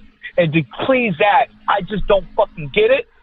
It started with the bullshit hair, and they were pissed off with niggas was calling them out on that shit. Now it's infested to some other cancer that is manifested where it's gonna kill black men off the boards. But I'm gonna tell you, listen. Understand me when I tell you this. There are some. Now, I'm not going to sit here and do the Nawalt shit. Not all women are like that, right? I'm not going to sit here and belittle your experience, right? But what I will say is this. We have the opportunity not to even have to combat them.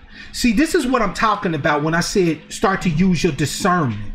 Where we need to start discerning now isn't who to vote for, who not to vote for, this, that, and the third. No, where our discernment needs to start being exercised is where do we put our efforts and where do we don't? I'm not going to sit here and argue with a bunch of rabbit-ass black feminists and divestors and incels and this, that, and the third. I'm not doing none of that shit. None of that shit is material to me. I'm not going to sit here and argue and fight with people that put LGBTQIA plus over their blackness. I'm not going to argue with them. I'm not wasting no more time fighting with them, trying to convince them of the rightness of my position. None of that. I'm going to act. And they can either get on board with what I'm doing and what I'm acting, or they can get left the fuck behind. This is the discernment that I'm talking about, fam, because this is the cure for the frustration that you feel right now. Don't be sitting here wasting your time trying to convince people that you already can see clearly established are your enemies. I'm not sitting here telling you to discount your experience and what you know to be true. And you see motherfuckers backstabbing you, trying to keep the gender war bullshit going, and you jumping in they mentions on they feeds and they DMs trying to convince them of the wrongness of their position. For what? Fuck them. Leave them in the dirt where they belong. We got other shit to do. We got a way bigger fight to deal with. Than, man, look, I would rather see my brothers and sisters that are the seeds, that are the wheat, that I know can grow into something. I would rather put every single fucking effort I got towards even one of them than to put any more effort towards 1,000 of the rest of these motherfuckers. I'm not wasting no time arguing with them. I'm not wasting no time discussing nothing with them. If they want to hashtag blame black men, go right the fuck ahead. I don't care. If they want to sit here and say, I hope he pick you, sis, I don't care. I'm not doing the gender wars. I'm not putting LGBTQIA plus over black folk. I'm not putting your religion over black folk. I'm not putting your economic status over black folk. I'm not putting your aspirations on trying to become a rich person over black folk. If you not for this justice claim and a solid black agenda from the United States government that's ironclad, reinforced, I got no time for you moving forward. I'm done with teaching, education, discussion. We done all of that. And I kind of agree with you on that. I'm starting to really look at the institutions, who are the culprits with this bullshit. And like, yo, there's blood on your hands, niggas. You know there's what? But you know what though? The street fighting them is like arresting people for possession. We can, because I'm serious, fam. I get your frustration. There's a lot of times when I want to go in on my own, but then I realize something. Going in on these motherfuckers is like sitting here arguing over who gonna be the trustee in an open air prison. It's useless. Going in on other niggas is basically like arresting a motherfucker for possession. If I want to stop drugs coming to my community, who am I gonna bust? The crackhead or the dope man? And now I'm not talking about the corner kid. I'm talking about the motherfucker flying it in. Exactly. That's what I'm talking about, fam. It is time for us to go after Noriega. It's time for us to go after Jim Crow Joe. It's time for us to go after Chameleon Harris. It's time for us to go after these gatekeepers, these sheepdogs. If we stop them, they lose their hold over the rest of us. And the rest of us that operate in this whole robotic sphere where they refuse to see ain't got no place to hang their hat no more. They just stuck. If I cut off the supply, the crackhead just out there. He gonna have to either rehab or he get left. But attacking the crackhead is not gonna stop the dope flow. We need to go after the kingpin. You feel me? That's what I'm talking about, fam. I know, I really dig where you're coming from with that. And it's just, a lot of people, I mean, the streets are saying that, yo, maybe it's time for a purge. But you know what, though? Like, the purge, that's some very extreme talk. Like, let me tell you something, though. The purge is the easy thing. I'm going to tell you something, fam. It's easy as hell to get caught in the temptation to just be like, oh, it's time to go in on these niggas. And trust me, because of slavery and Jim Crow and all this anti-blackness, because the first white man you got to kill is the one that lives in your motherfucking head, quiet as it's kept, right? So with all the anti-blackness many of us still hold, going on a purge is the easiest goddamn thing in the world for us to do. We can spend 24 hours a day going in on other niggas. Seriously, that's the great American pastime for the descendants of the enslaved here in the United States. Nobody can get us better than we do. You feel me? Man, look, that's the easy route. And that's the route that their white handlers and their propagandists and all of that want to see us take. The route they don't want to see us take is the path less traveled, the road less taken. And that's the road where we turn our gaze from the low level offender, right, that is amongst us, to simply ignore them like the gnats they are, and turn our gaze on the motherfucking nest where the gnats come from. That's the one thing they don't want to see us do. They want to see us sit here and turn on each other. It was the black man's fault that Trump got all these votes or Biden got all these votes. No, it was them damn sisters. They always voting for these motherfucking Democrats. Nope, that's what they want us to do. That's the easiest shit in the world for the descendants of the enslaved to do, is to attack each other. We can do that all day, and white supremacy won't miss a beat. They won't even blink. They'll be like, look at them niggas.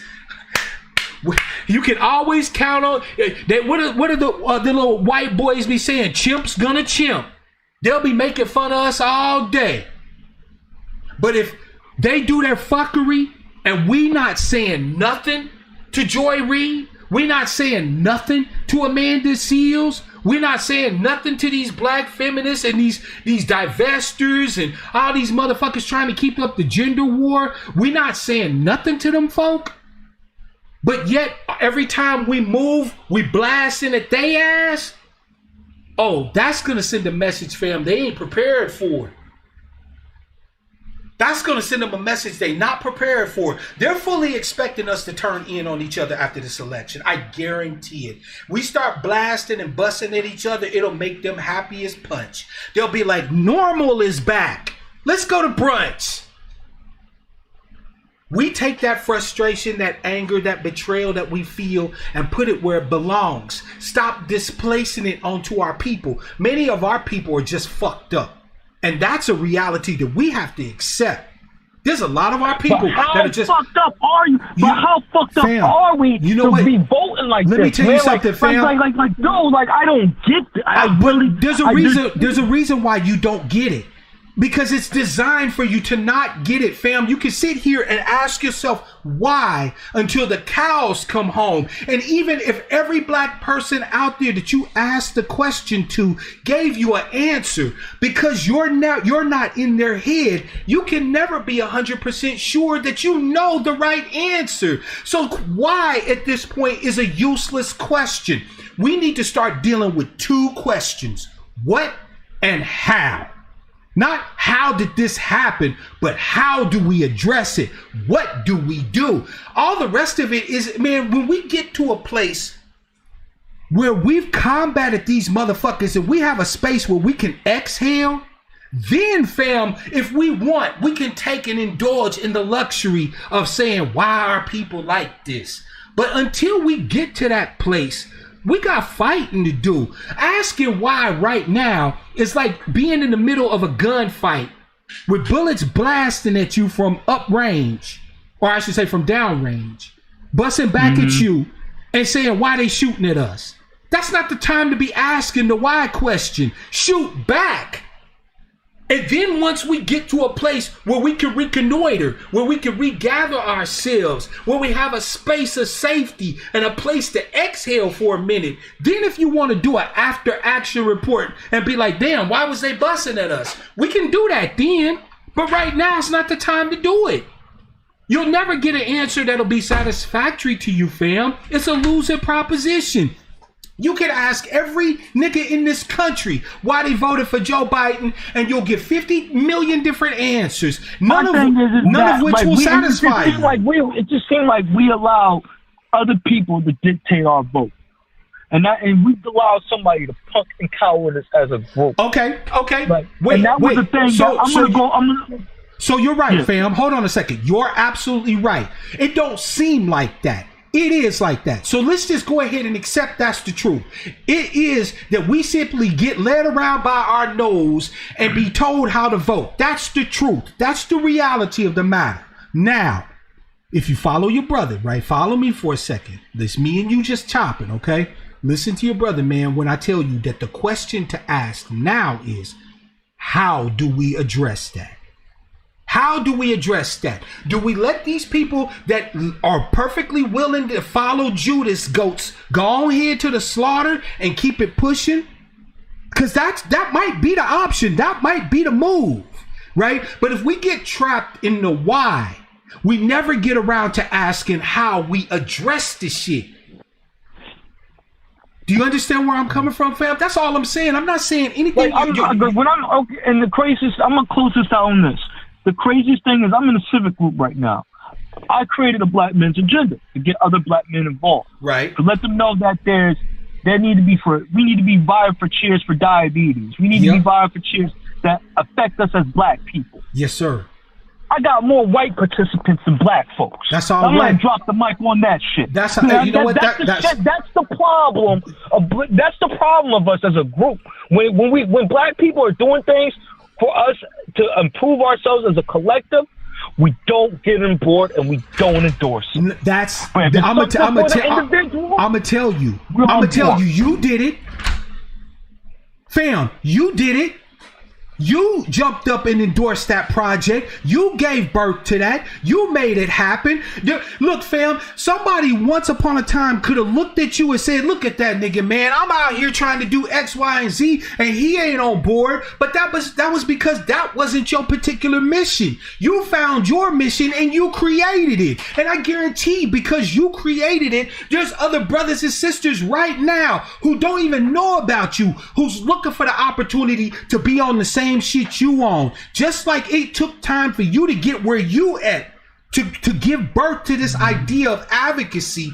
There are people out there who are waiting for you to come and bring that to them and say, fam, I gave birth to this. What y'all think? And you won't have to ask them to get on board. They will beg you for an opportunity to join that advocacy, fam. The things that's going on, we need to be in these spaces, in these civic groups, and talking in those and moving in those directions. Let me tell you something. I couldn't be more proud of you. Sit up under them white motherfuckers and learn all of it. Steal every goddamn thing that ain't nailed down. You take every motherfucking idea you hear from them bastards and you bring it back to your people. And you ain't got to sit here and push and beg and plead and cry and cajole and try to convince niggas to jump on board with advocacy. Present them with it. One of the things that gives me hope right now in this time of fuckery was when Elijah Muhammad took Malcolm and he took him in that desk and he put 2 glasses of water on the table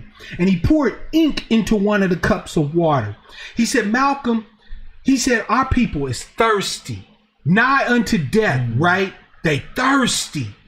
He said, now if you give them this fucked up cup of water, because they thirsty, they will drink from it.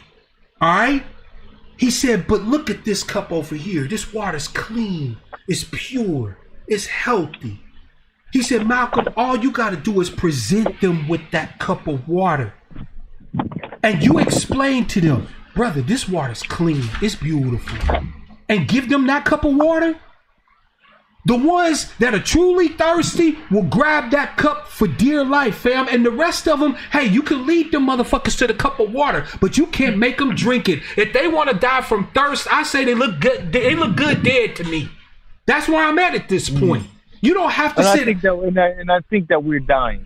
Well, like, you know what? Like, remember they said that 80 West that we were on the edge of a cliff? Yeah. No, we over the cliff now. No, I don't think so, fam. And I'll tell you how I know we're not over the edge of the cliff. You know how I know we're not over the edge of the cliff? Because you still mad.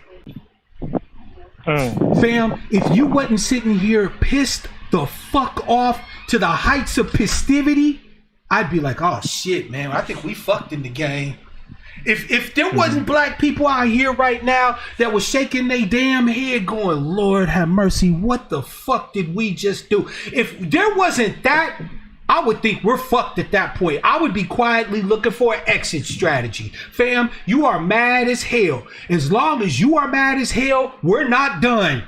I can promise you that. I can promise you that, fam. The fact that we are sitting here having this conversation, both pissed off like a motherfucker, shows that we're not done. Do you know why? Because as long as there's one of us, you can sign up. as long as there's one of us, fam, there's always the opportunity for more growth that presents infinite possibilities. I think my fam jumped off, man, but great call from the brother. Hey, by the way, I know y'all been calling in, right? But you know how it is. I take one call at a time, so the line is free. 360-602-2667 is the number. I'm taking the next call. Fam, the fact that you mad right now, the fact that you pissed off right now shows we're not done. Our people are not finished because you still here to fight. You're still fighting. How can we be broken? How can we be over the cliff and you still here? Not everybody here. Let the motherfuckers fall off the cliff if that's where they headed. We can't stop them no way. They grown. But as long as I got the clean glass of water, I'm going to keep showing it. I don't have to beg nobody to join this advocacy. Caller from 760, it's your man Mark Black. What's your name, where you calling from, and what's on your mind? Hey, Mike, this is AJ. Hey, what's good, fam? Hey, glad to hear from you, fam. What you think about this damn election? Where's your heart at today? Man, I'm just so disappointed. I'm just so disappointed that I know it, Biden fam. is winning. It's just, I didn't vote for him. I wasn't going to vote for him. I did all I could to spread the news, the information amongst everybody I could. Mm-hmm. Family members, friends, work associates. They all still went for him. So. But you know what, though, fam? Looking at this like, why do you think the prophets? I did what I could do. You're right. Why do you think the prophets came? The prophets used to talk to the people all the time. How many of the people listen to the prophets? Right. You're right. I'm not like people think a prophet as some sacred, holy thing. No, we got prophets even now. Prophets are just people with their eyes open. But who listens to the prophets? A few. A very, very, very few. Yep. So what do the prophets do? The prophets sit back and let cause and effect happen. That's what's going to happen. That's exactly. So, fam, you done your part. You went and got the education, right? You started getting up on your politics. You started understanding the interplay between white supremacy and politics and economics and all this stuff. You put in the work. And not only did you put in the work, but you then took that knowledge and that wisdom that you gained and you went and shared it with other folk, right? But at some point, brother prophet, it's time for you to stand down and let the plagues begin. That's what's going to happen. And that's cause and effect, fam. You done issued the call. You stood in the gap as a warner. You told the people, fam, we facing economic doom in the richest country on the planet. We hold 2% of the nation's wealth, and we're owed so much. We have a justice claim that this country owes us. It's not charity. It's not handout. It's a debt that's due. You told them all that. And guess what? And we should and we should have never, ever went with Biden and Kamala. I'm sitting here watching black folks. I just posted on Twitter. Just black folks just dancing at our own funeral, trying to get people to vote for Biden and Kamala. Yep. We dancing at our own funeral. Absolutely. But you know what, though, fam? It's not your funeral. It's not mine. Yeah. Mm-hmm. It's get with me. You doing the right thing right now. You talking to your people right now. Everybody who, instead of out here playing games, sitting up there dancing, talking about Orange Man out, is listening to broadcasts like this. Them's your people. Mm-hmm. Trust me when I tell you, brother prophet, your work was not in vain. You reached one. If you reached one, you reached enough, because that one is going to reach a one, and that one is going to reach a one. Prophet, when you drop a stone into the water, what happens? A ripple goes out.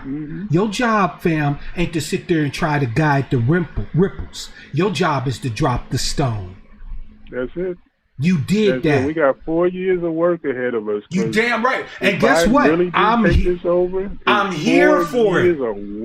I'm here for it. You here for it? I'm here for it. Oh, I'm here for it. I'm here for it. I don't even know if Biden going to finish out this first term. That's okay, because I look forward to tackling. Hand it over to Harris. I look forward to tackling the chameleon. Let's get it in. Oh man. That was one of my concerns when he first announced it, because I could see, we all saw this man ain't right in the head. Joe Biden ain't right in the head. He got dementia or Alzheimer's or something. Yep. We knew that. We knew this for months, and yet people still out there, caping for him and everything. And I'm like, and then he picked her, and I'm like, he's gonna hand the reins over to her. He might not even make it through his first year. That's okay, because you know what? She can get this work too. Here you go, and then she gonna sit there and cackle like some old dried up witch. Yep.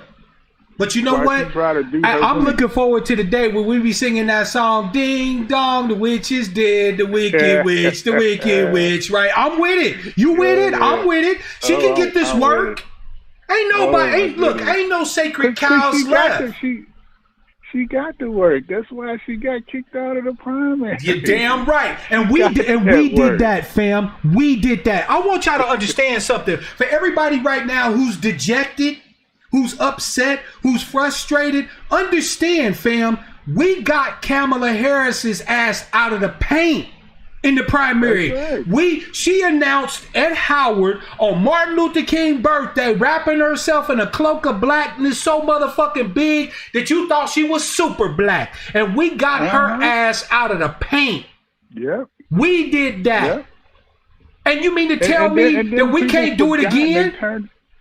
They turned around and forgot, and all of a sudden, she's going to be our first black woman vice president. Oh, this is just wonderful.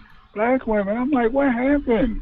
What happened? Y'all didn't vote for her 4 or 5 months ago. All of a sudden, now she's Superwoman? Oh, well, don't forget, it's that combination with her and they pet white men. But that's okay. That's okay, fam. Look, we know our family. We know a lot of our family has got some real mental problems, and we can sit here and be trying to figure out their mental issues, or we can invite them to the table to get this healing that comes from cleaving to your lineage, claiming the name, and standing up and fighting for your people. We can invite them to that. But once we've dropped the rock, fam, where the ripples go is where the ripples go.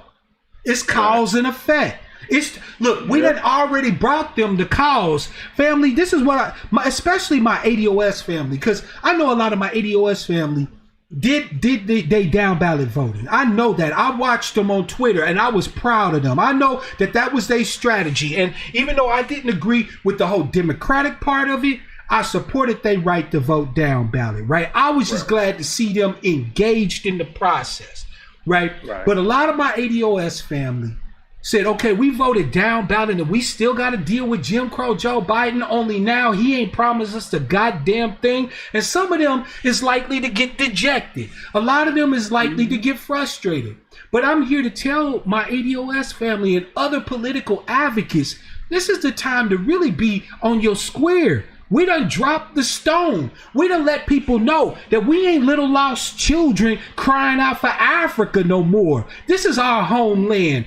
Slavery is our lineage. We were born in the killing fields of the plantations, and we proud as fuck, and we ain't going nowhere. Right. We done already dropped the stone. Mm-hmm. So now, family, let's let the ripples ripple where they go. Let's let the ripples do their work.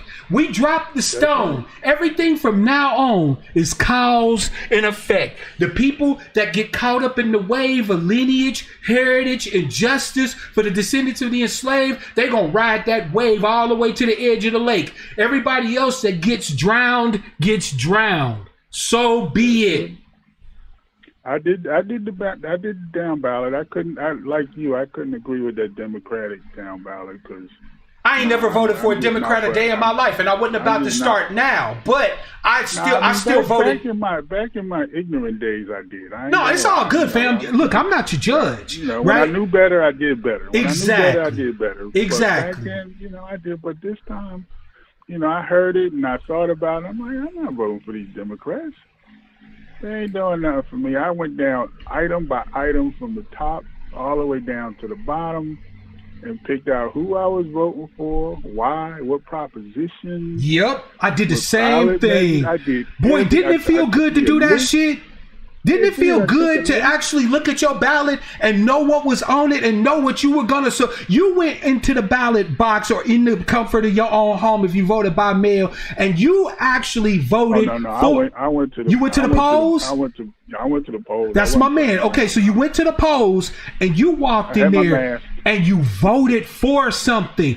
Isn't it a crazy ass thing that they tell us all the time that we got to vote against something? We got to get the orange man out. We got to get W out. It's an existential crisis. Nope. This time when I voted for shit. I voted for the Greens at the top of the ticket because I've supported the Greens ever since I voted for presidents and vice presidents. I've always voted Green. So I was going to vote Green again at the top of the ticket. But down ballot, I didn't vote for a single Democrat or Republican. I voted on referenda. I voted on initiatives. I voted on questions. And that shit felt gooder than a motherfucker. I did vote for some of the, state reps and all that. And honestly, I was just mad. If they was a Democrat and an incumbent, I voted against them. I ain't mad at you because I thought about doing that same shit. And I looked it up. You a Democrat and an incumbent? Actually, I take that back. You're not getting my vote. I voted for one. You're not getting my vote. I voted for one Democrat. I live in Washington State, and I voted for Jay Inslee for governor. Because Jay Inslee is the current governor, and I really like how he handled the coronavirus up here in Washington State. There ain't enough black people up here that he's ever gonna have a specific black agenda, right? He's the governor of a primarily white state. We make up less than 3% of the population here, right? So if I'm waiting on a politician to have a specific black agenda up here in White DeVille, it's never gonna happen, right? But that being said. That's the same thing down here. It's just not enough. So I wasn't even looking for a black candidate, or ADOS candidate, because there wasn't one. There wasn't any. But I did vote for him because I love the way that he handled the coronavirus outbreak up here. He's been on top of his game. He's been a great motherfucking governor, and I had to give him his props. I wanted to give him another shot, and so I voted for him. But he was the only person I voted for, other than at the top of the ticket for the Green Party. He was the only other person. Yeah, but down here we had a lot of propositions up on the ballot, and I was making sure I voted for those because those are important. Absolutely. This is why I don't agree with people who say. I mean, let me rephrase that. I can understand people who don't vote. Right. But at the same time, I would encourage them to exercise their vote because there's some things that are really, really important in your town, in your county, or in your state. I absolutely agree. Because I'm in California. Oh yeah, and there was a whole bunch of stuff. We had stuff important. I mean, a lot of them, the ones I voted for, didn't win. Yeah, you voted like y'all had Prop 16. I can lay my head down saying I voted for that. Right, y'all had Prop 16. And Proposition 12, I believe. Y'all had some heavy shit on y'all's ballot in California. Like, if you didn't vote, if you was black and you didn't vote in California, at least on those things, you were tripping. That's real talk, because that was some heavy duty shit. That was for reinstating affirmative action in the state of California and for schools and all of it. And you knew the Asians was gonna be against it. And when I say Asians, I'm not talking about just people from like China and shit. It was also East Indians and other motherfuckers. You knew they was gonna be against that, right? So if you was black, you had to vote for that shit. You see what I'm saying?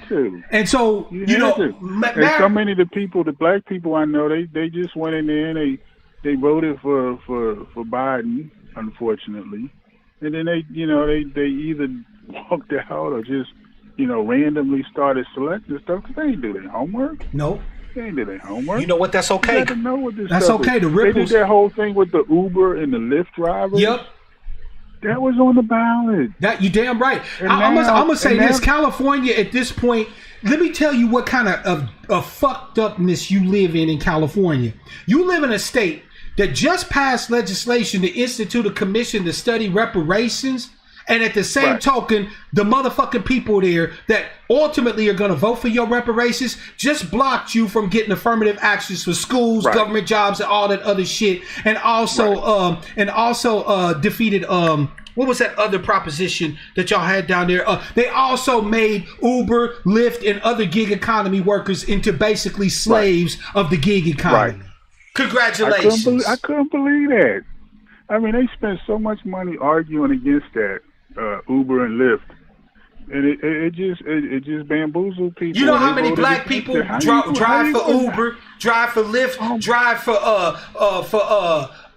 what's it called?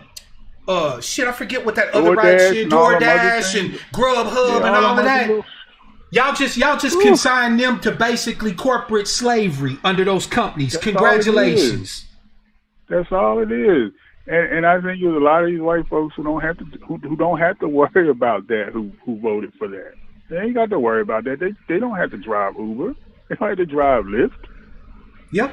They don't need that. But you know what though? Black folks is gonna be affected by that, and guess what? Yes. They look good getting affected by it. To me, if we were sitting here trying to educate them for the last ADOS has been on the scene, because I put it like this: my heart is with ADOS, but I don't claim the hashtag because I'm too independent and I don't want to bring no fuckery down on Yvette and Tone. So you may as well say I'm ADOS and everything but the hashtag, right?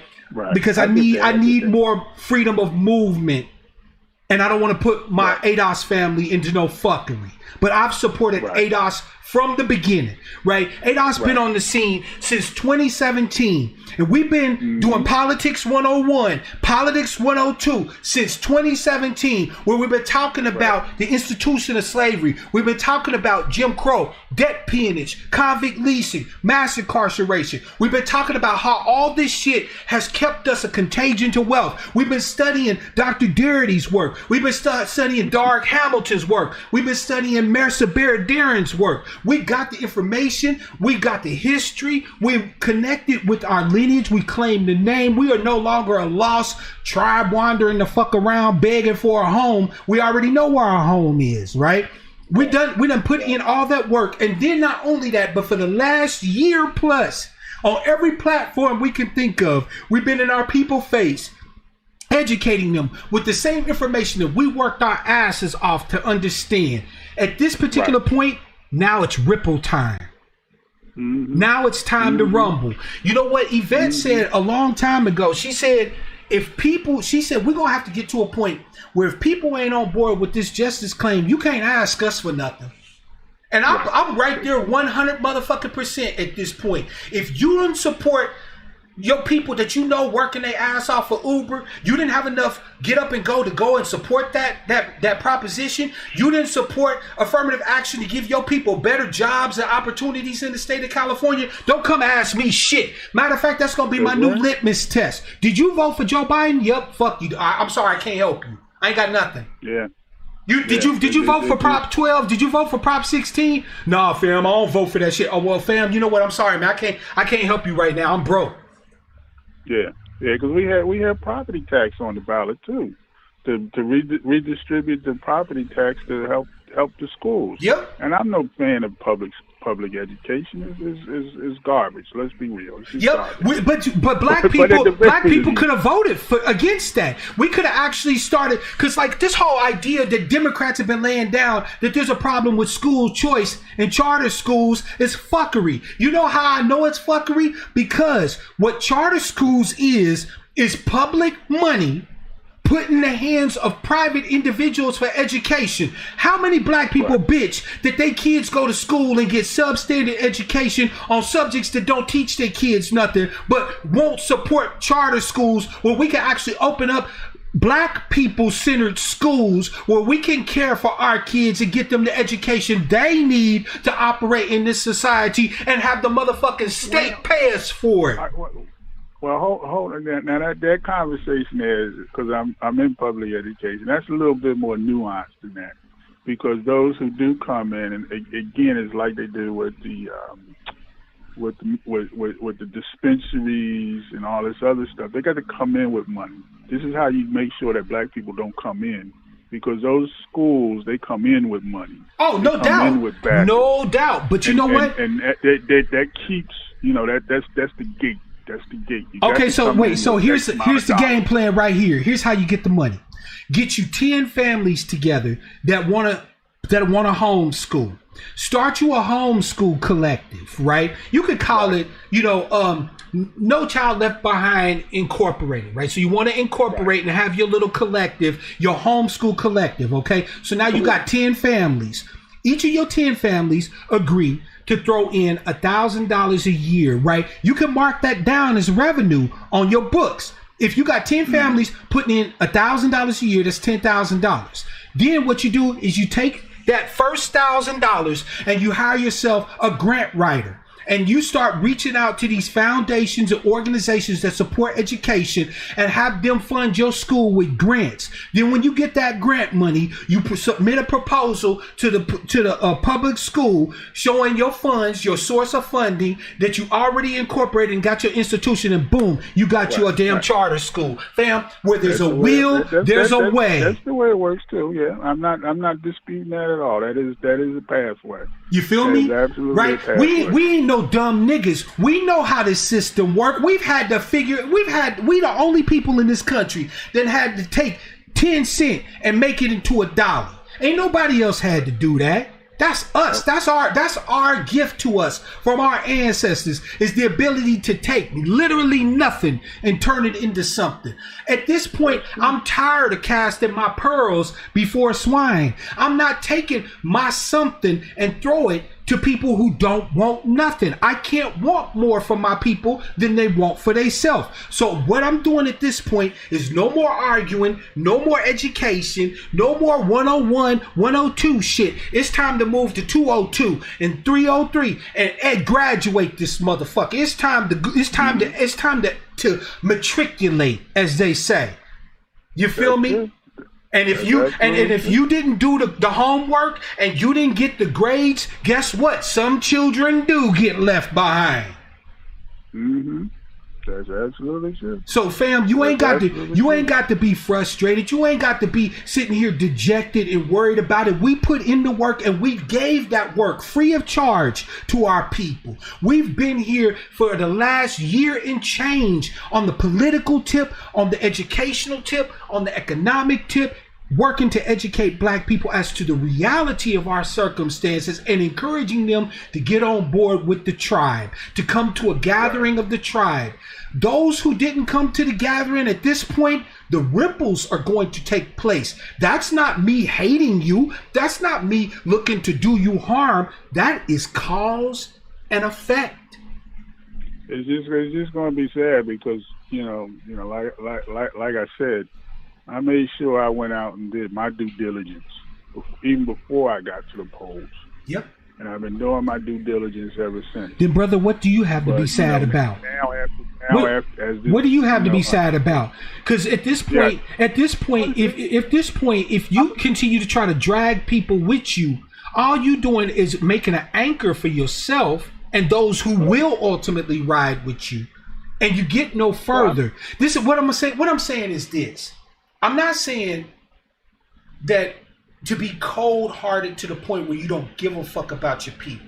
You should never be there. You should always exercise grace.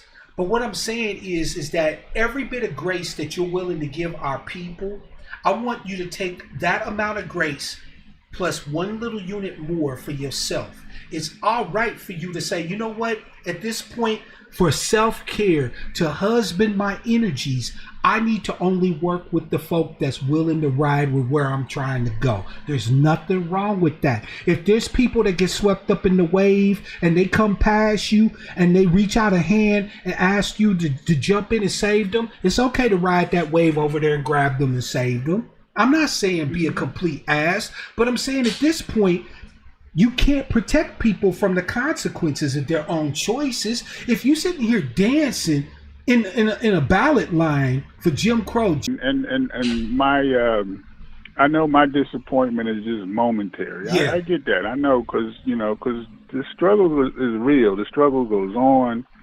I love my people too much. That's right. To leave it. I'm be sad for a minute. Yep. Because I'm not even sad. I'm just a little disappointed. Shit, I'm disappointed than a motherfucker. I'll be the first one to tell you, fam.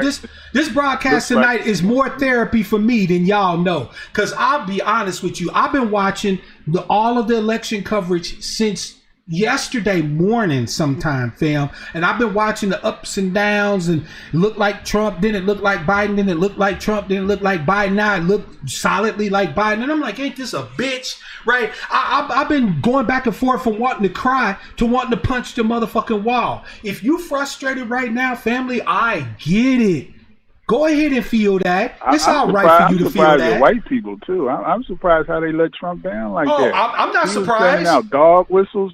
No. I'm not surprised because Jim Crow Joe Biden is the perfect replacement for Donald Trump. Because Jim Crow Joe Biden is all of the white supremacy, but none of the bad taste that it leaves in your mouth. That's true. He's white supremacy with a smile. Like he's still gonna kill us niggas, but we're gonna get the best customer service on the way out that we can possibly get. Right. That is very true. Very true. You got that right. And that's what I was thinking about as well. I just thought that, more. So don't even stress it out, fam. Don't even stress it out, fam. Go ahead and feel your frustration. It's all right. I was just surprised that, I'm like, wow, y'all let y'all main guy just hang out there like that. Wow, white people, y'all ain't got no Hey, fam, I love you, man. Thank you for sharing with us. I know you frustrated, but you know what? The fight continues. Let's double up. Let's triple up. It's gonna pass, and we got work to do. You damn right. This foolishness coming up. And I intend to be on their neck the whole time. That's my man. All 4 years and beyond. That's my man. I intend to give them all this work. Yes, sir. Hey, brother, I appreciate you, fam, man. Thank you so much for the call. Always. Peace. Great call, fam. Did you hear the brother? That's the cure for what ails you. That's the cure for what ails you. We don't look, they freed us this election. The Democrats freed us. We don't have to be respectable at all no more. We don't have to pretend that lie that they owe us. The Democrats ain't gonna give us nothing we don't take from their motherfucking ass. Same as the Republicans. Thank you, Jim Crow Joe Biden, for freeing us. Cause you about to get this word. Calling from 914, it's your man Mark Black. What's your name? Where you calling from? And what's on your mind? Hi, Mr. Mark Black. This is Lisa calling from Yonkers. Lisa, what's good, sis? How you feel? What's good, bro? Hey. Bro, great show, bro. Thank you, sis. Hey, I'm telling you, the frustration level was on 10 before I got a chance to come and be with my black sheep. Let me tell you something. I was tight today. I was just telling my daughter. I was like, you know what? I watch Roots, not just because of the series and everything that went on, just between the relationship with two black men, Fiddler and Kunta. I watched it just for that. Yep. And what I discovered is everything that happened between them. That's what's going on with us. Yep. Run it down, sister. Run it down. Explain it for the niggas in the cheap seats. Run it down. Well, in other words, you had one black man that was absolutely free. You had another brother that was absolutely comfortable in his captivity. Yep. Even though they were both black. So when I was listening to you, when I thought about when I was watching it, I'm saying that the very same gatekeepers that you're talking about, these are the people that are comfortable in their captivity. Mm-hmm. They don't want to know freedom. They can't even imagine it. If you No, they if can't. if you tell Bakari sell out, if you tell Bakari sell out that brother, all you have to do is ride with us for 10 years and everything you ever imagine our people could have and be and do, we can have, be, and do. He would not believe you. Do you understand me? Bakari sellout would not believe you. He would not even be able to conceive that you were in any way telling him the truth, because he is a man without a vision. His vision is totally encompassed with white acceptance and trinkets from liberal white folks. If you tell Roland Martin, who he's not our tribesman, but he's a black man. If you tell Roland Martin, Roland, with your platform, man, your voice and our advocacy, where we could be in 10 years would blow your mind. Roland can't even conceive of what you're talking about. It's worse than a lot of us think. It's not even so much that these niggas is dumb or anything. It's just that it's like we see something and they have a hologram in front of them that lets them see something completely different. And rather than we can point out that what they're looking at is a hologram, but it don't make no sense because it looks real to them. Well, the one thing I've begun to realize, like I said, I watched both movies only just out of trying to take some frustration down to allow myself to understand exactly what we was facing with the Jim Crow Joe. Now, I'm going to say this, and you know what I'm saying, I just held my vote. I just couldn't do it. I know, sister. And you know what I'm saying? Because you told me when we last talked, you told me that you wouldn't. Yeah, I couldn't consciously. You know, the thing that kills me is that you cannot tell me that, you know what I'm saying, I already gave this man a pass. I already knew I was never going to vote for him for presidency, but I also learned a valuable lesson by voting for Barack Obama twice. And this man was right underneath Barack Obama's wing. I knew I would never vote for that man if he ran for presidency. He didn't win before. He ran for presidency before Barack Obama. 3 times he ran for president. Yes, he ran before. So I had to take a look at it. I said, you know what I'm saying, I'll fight this bullet for this, you know, melanated man. But then this melanated man, you know what I'm saying, he was just melanated. He just had an armor that looked like me. Yep. But he wasn't me. All skin folk ain't kin folk. Kinfolk.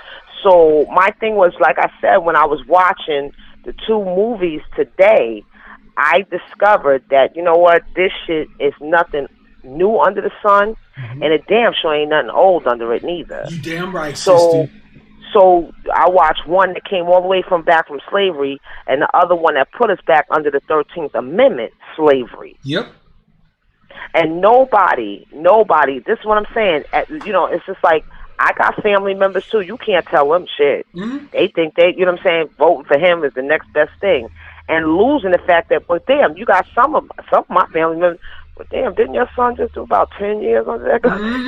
Well, it's like they just, like, we get amnesia or something. You damn right, sister. You know what, but I can't get amnesia, because my brother, may he rest well with our ancestors, killed himself almost 3 years ago on Memorial Day. My brother had already done a lot of time in the joint, right? He was troubled. I mean, you know, how many brothers we know that are in that position, right? My brother was a troubled cat, and he had served multiple bids for various offenses. He wasn't no bad dude. He did dumb shit, right? And he was a 2-timer. Well, my brother copped a low-level felony, a drug charge, but it was his 3rd strike.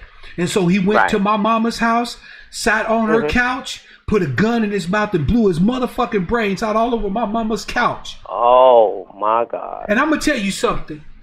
I would be insulting my beloved brother's memory and the memory of all the brothers I done lost and seen and come and go if I ever thought that I was going to vote for Jim Crow Joe Biden. There was no motherfucking way. I feel the same way. Like, how did... But, you know, I'm gonna say this to you, and I know, you know what I'm saying, we spoke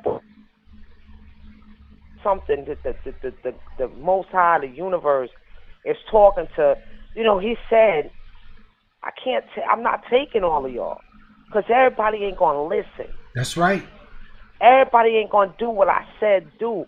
You know, it's like some of us, he dropped the mirror right down while we're living. He's not waiting for us to die to do it. You see what I'm saying? A lot of us, what we're facing is a judgment right now. You know what? I'm not even a religious guy, and you know this. But I tell people all the time, I derive a lot of inspiration from religion, and I want to share something with your permission, sister. I'm not even religious neither. I want to share something with you, with your permission. But since I got you on the line, we're gonna have us a discussion. Let us talk briefly about the Day of Judgment.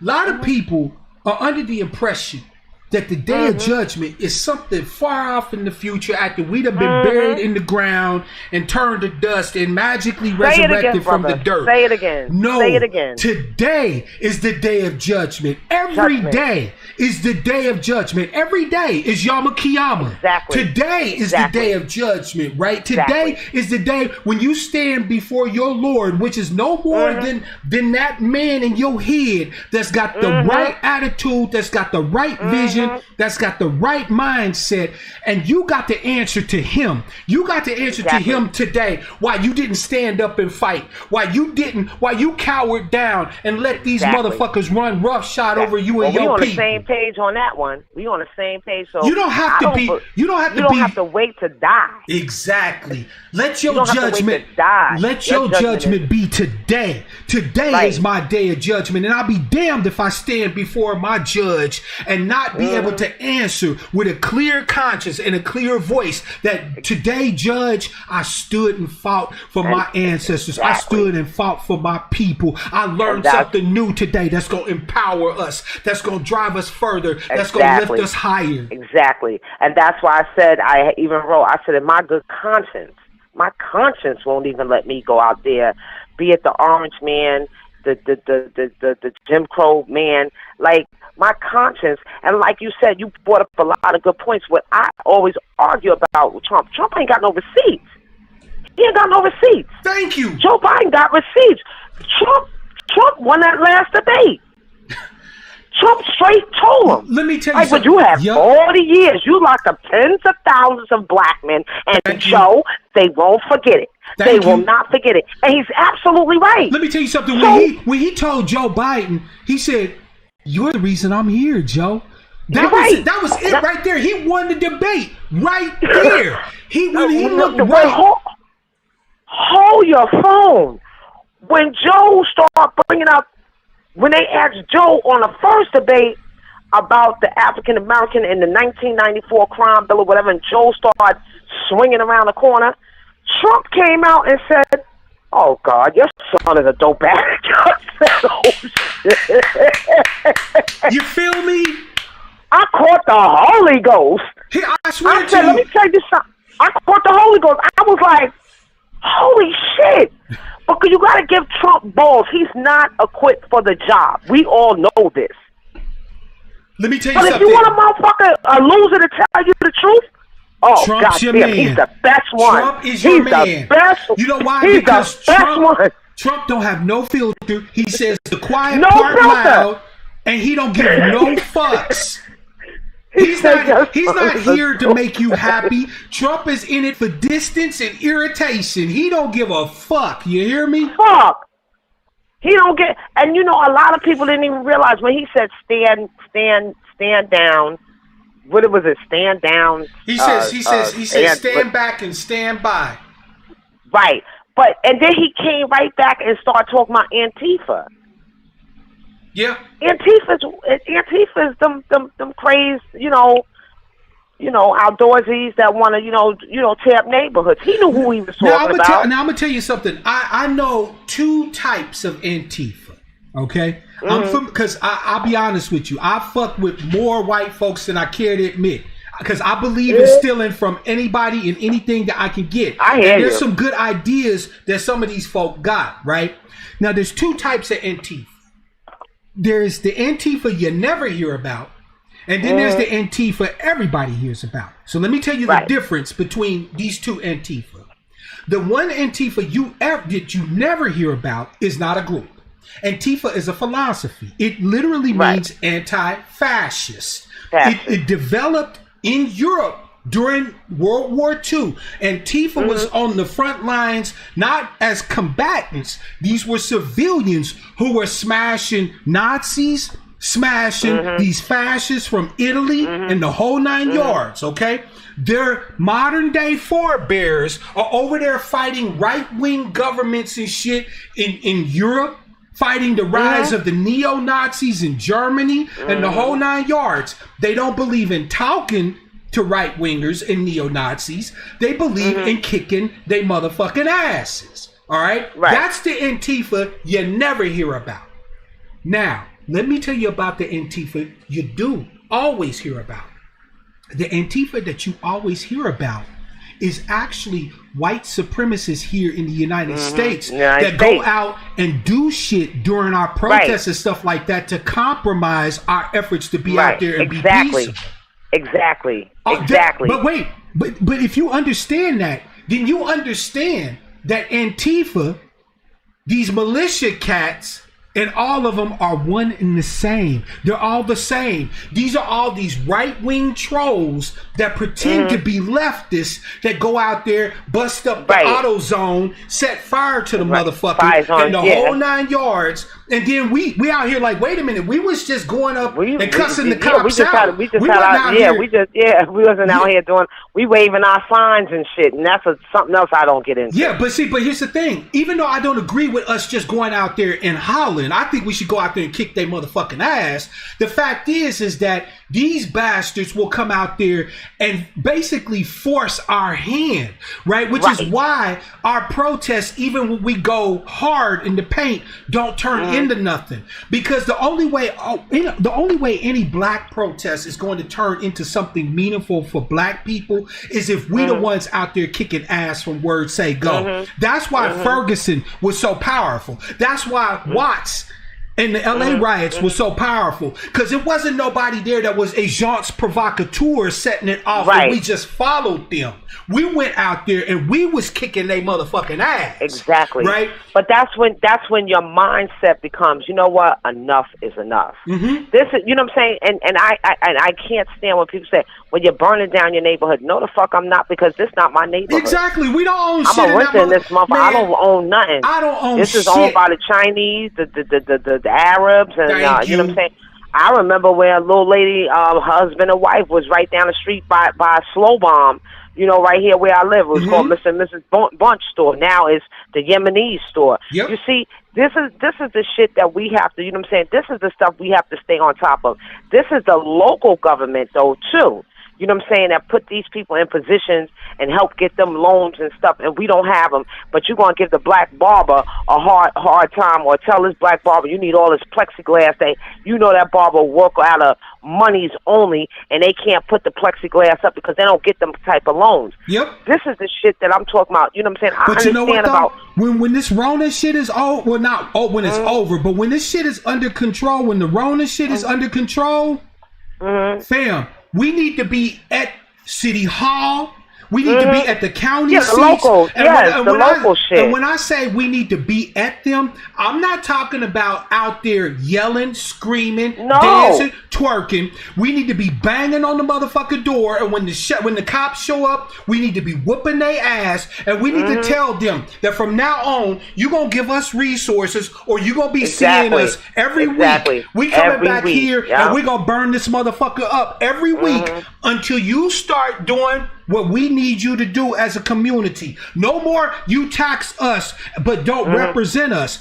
Fam, don't forget that the Revolutionary War in this country, they justified it against King George III of Britain by saying taxation without representation. No representation. Exactly. And then that's the thing. That's what I'm saying. It's an education. Our kids are indoctrinated. Sometimes I can listen to my daughter. I'll be like, "What? You know what I'm saying? Did you study that out a little more?" And she's good at now, like looking up stuff. You know what I'm saying? Not Google, honey. Get a book. Exactly. We need to have our babies deep in our laps, and we need to be answering the hard questions. Oh, yes, and that's why I said to you. I said today. I just took it, I said I watched the original Roots, but not for the whole saga, but for the relationship between one black man with another black man. And to see how one was so butt broken, you know what I'm saying, that you would sit up there and be okay with this man. You telling this man to lay down his life, lose his identity, and that's exactly what happened to us. Mm-hmm. But you know what though? I'm gonna tell you something. That day is done. Fiddler's Ghost is all that's left, and we don't have to listen to that fool. We don't have to listen to Fiddler no more. We don't have to sit here and be comfortable in our chains. Mm-hmm. And I don't want to hear nothing else from the hair hat woman, Maxine Waters, that was on that same movie. I don't want to hear nothing from hair hat. You have not done anything, and she's been up in that Senate just as long, or Congress, wherever one she's at. Yep. You know, she's not my representative because I'm out of New York. Yeah. But I'm just saying, I don't know when black people going to get tired of black people representing them with no representation. Exactly. So you know what? I have no idea. I'm gonna tell you, sister, my mama, my beloved mother, she's still with me. Thank goodness. Shout out to Little Fat. That's my baby. That's my heart. Right? Hallelujah. My beloved mama told me. She said, son, give them people what they asking for. Now, what she means, sister, is this. They tell us that there's no right way to protest. There's no right way to demand what we need for us. That no matter what we say, they're not listening. So miss us with the respectability shit. If they're not going to listen to us when we talk, then let's stop talking. Let's start going out there and give them what they asking for. They say that when we go out and protest, that we interrupting business as usual, then I say interrupt the shit out these motherfuckers. I don't want the courthouse to be able to operate. I don't want City Hall to be able to operate. I don't want none of them to be able to operate. What they gonna do? Lock us all up? They can't lock us all up. Good. When they try to lock us all up, when we get out, we coming right back. It was like when I was a boy and my mama would give me a spanking. She's like, now I know you're mad. She said, but you could take this ass whooping or you can fight me on this one. I'm still going to whoop your ass. You can call them people. When they come, I'm going to be whooping your ass. When they take you away and they bring you back, I'm whooping your ass. So you could take one ass whooping or you could take three. How you want it? My mother used to say, and when they come, make sure you pack everything up that you feel bought. me? You feel me? No. That's what them parents. Look. That was them parents. I'm going to tell you, black Americans don't run. We are not runners. We got nowhere to go. This is our homeland. So they either going to listen to us when we talk nice, or they're going to hear it. They're going to fear us when we don't talk nice. But right? You're right, and you're so right. So where can we go? Here's my thing. You know, everybody looks to us, right here in America. Goddamn Africa is setting it off something fierce over there. They fighting back. They done got hold of some weapons. You got Ethiopia fighting somebody. You got somebody fighting somebody. I mean, Nigeria. I mean, they starting to set it off. Nah, but but the crazy part is they setting it off with each other. But we supposed to be in love with Africa for what? Y'all can't even get along amongst yourselves. But you know what? Even for them, it's only them. You know what I'm saying? The only way for them to get rid of the counterparts, the Britons and the Americans, they got to get rid of them goddamn fools that sit up there and tout for this shit. Absolutely. So that's why you know what I'm saying? They're knocking off their own brothers and sisters because, like I said to you, you know, like, listen, you just said it. We can't have no more Fiddlers. Fiddlers is gone. Well, for them, Fiddlers is gone for them too. Yep. Like, yo, you gotta go. Like, listen, y'all are doing some ungodly stuff over here. Y'all are, you know what I'm saying, letting these people, you know what I mean? Like, you gotta kind of like, you know what I'm saying, say, you know what? Some of us gonna get lost in this battle, but some of us deserve to be lost in this battle because you can't keep taking up your precious shit. That little young girl that sat up there and said what she said and meant it. She was like, I can't accept my oppressor as being my savior too.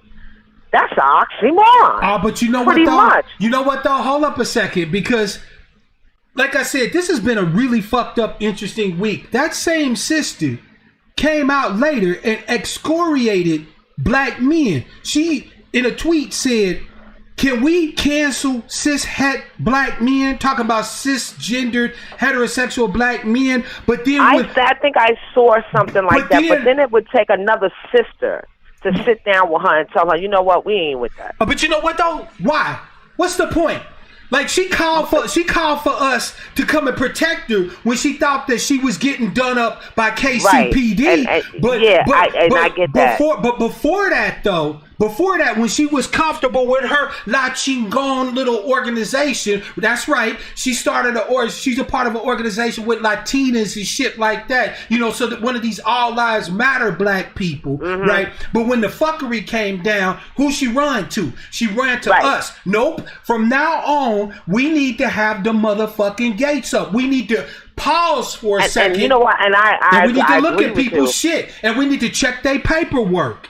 You know what I'm saying? I agree. I agree. I'm not even going to tell you that you're wrong there, because I agree totally with you. Yep. But one of the problems is that I think that her heart was in the right place.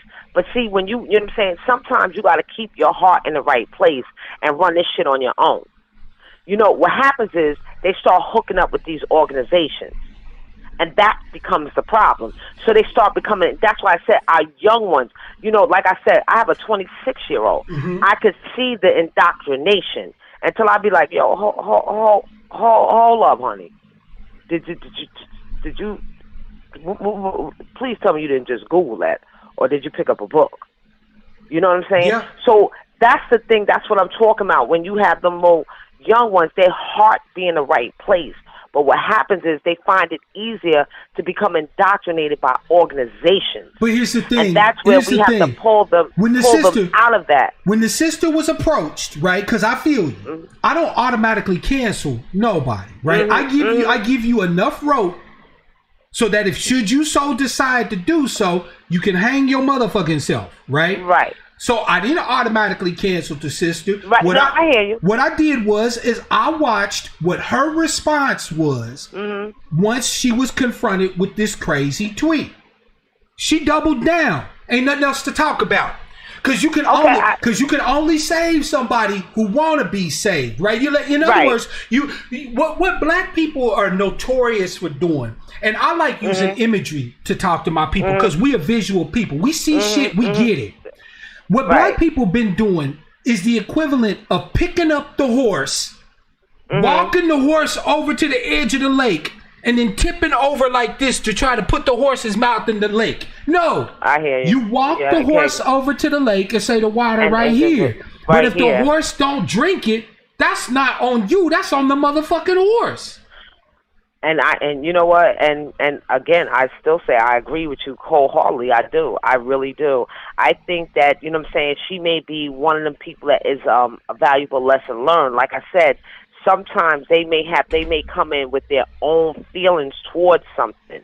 But the thing is that there's so many different organizations out there that could tilt the way they, you know what I'm saying, what they might have been feeling, you know what I'm saying, somebody else might, you know, indoctrinate them, because remember that she still got a soft brain. True that, but let that sister discover that on her own. Well, but I'm just saying, but the reason why I'm saying, somebody could have caught her before she got involved, and if you can't catch people out of that. If you can't catch people, catch them. You just let them be on their own. But don't go chasing folk down, because one of the reasons why I say that is because our people learn from stories. You remember the story of the prodigal son? Okay, so the prodigal son was the son of this wealthy man, right? And so he was greedy and lazy and didn't want to, wait for his inheritance. So he's like, Daddy, give me my inheritance. I know what the fuck I'm doing. I'm a grown-ass man. Daddy didn't say nothing. Daddy laid it out. He went and frittered it all off. Ended up eating slop with the pigs and all. Came back to his father's household in tatters, begging for a job, right? Saying, I'm not even worthy to be taken back as your son. But if you would just let me work the fields, I would be grateful. You dig? His father then opened up and said, son, you never had to leave in the first place. Come here and take your place. If Sister KJ comes back to her people and say, you know what, fam, I was tripping. I love my brothers. They was the ones that jumped right up to protect me when I was going through this fuckery. Let's get it in. Our arms are wide open waiting for her to come back. But I'm not going to chase Sister KJ down knowing that right now for me, she is nothing but a liability. She's more of a threat to me currently than she is a help that just puts me and a whole bunch of other people in danger to fuck with Sister KJ that. You feel me? I get what you're saying, and that's where I'm saying it, and that's where sometimes sisters come in at, because once we saw that, I'm not out there, you know what I'm saying, but somebody could have snatched her up, because you also got to remember, like, I have my daughter here and I have a girlfriend here, and they both go to college. There's an indoctrination that's going on. Yeah. You see, this is no longer, they're not critically thinking. You know what I'm saying? Because I find a lot of times that's by design. That is by design. Right, and they'll come in and ask, and these are collegiate. We ain't talking about no, you know what I mean? We not talking about 12th grade, collegiate. And it's all indoctrination. It's the way you want to. Even when I look at some of their paperwork, I used to look at some of their paperwork. It's like, the fuck you taking a multiple question test for, when you should be writing down this, you know what I'm saying, answering this question upon how you're thinking about this question. Right. There's no real right or wrong, you see.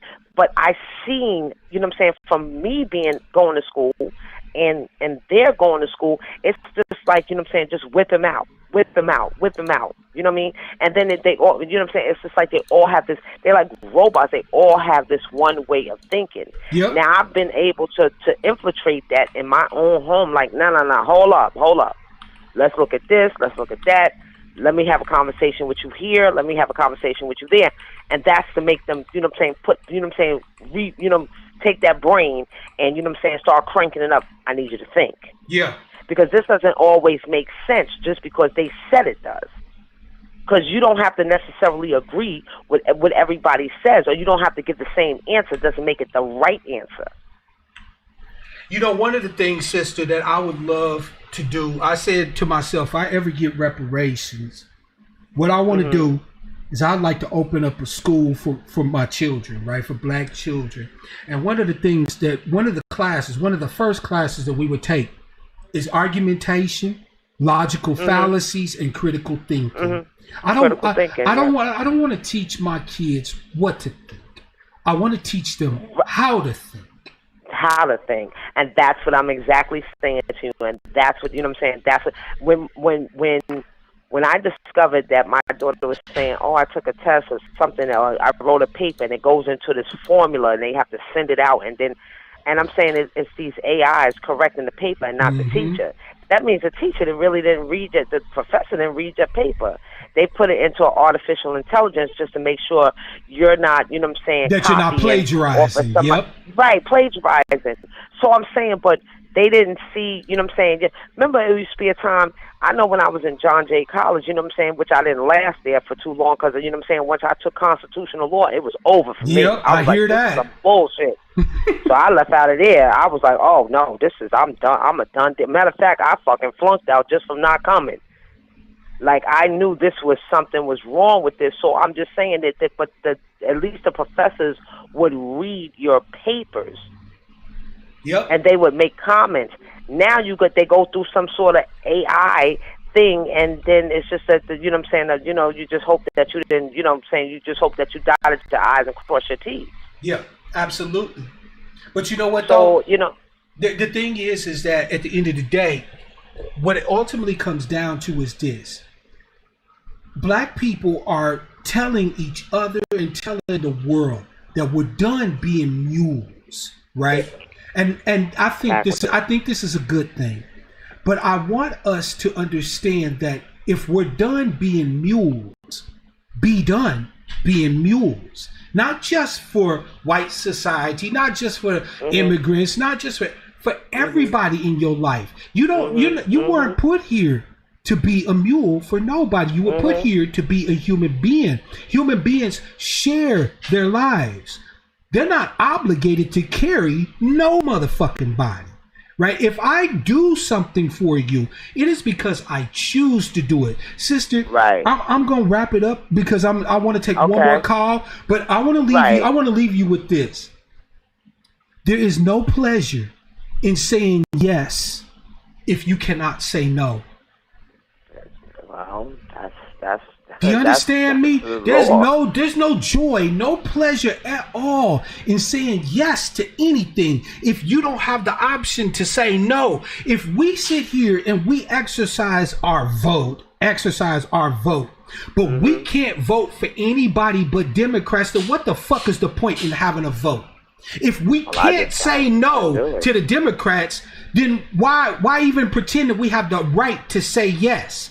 Why don't you just not even send us ballots? Just assume that if we're of this lineage, we're just going to vote for the Democrats and just assign our votes to them.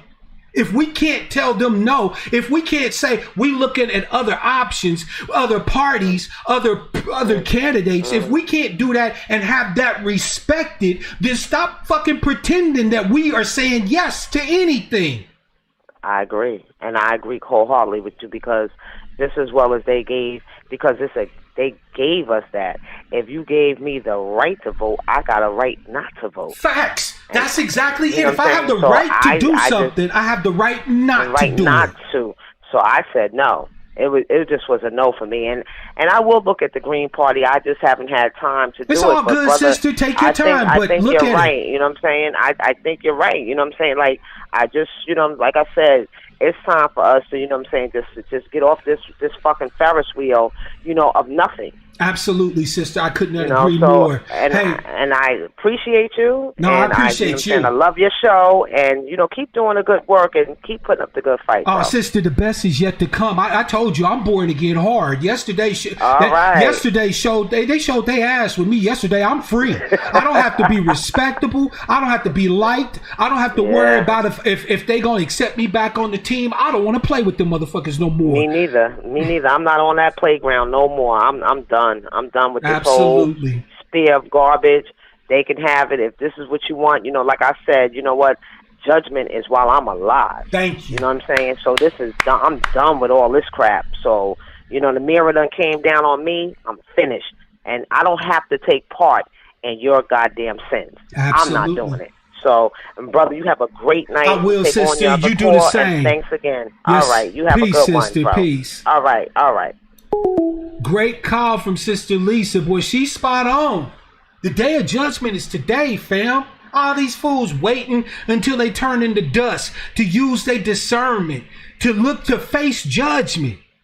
Not your boy. I face judgment every day. I got to answer to my ancestors today. Today is the day of judgment. I'm not waiting until they put me in the urn to answer for anything.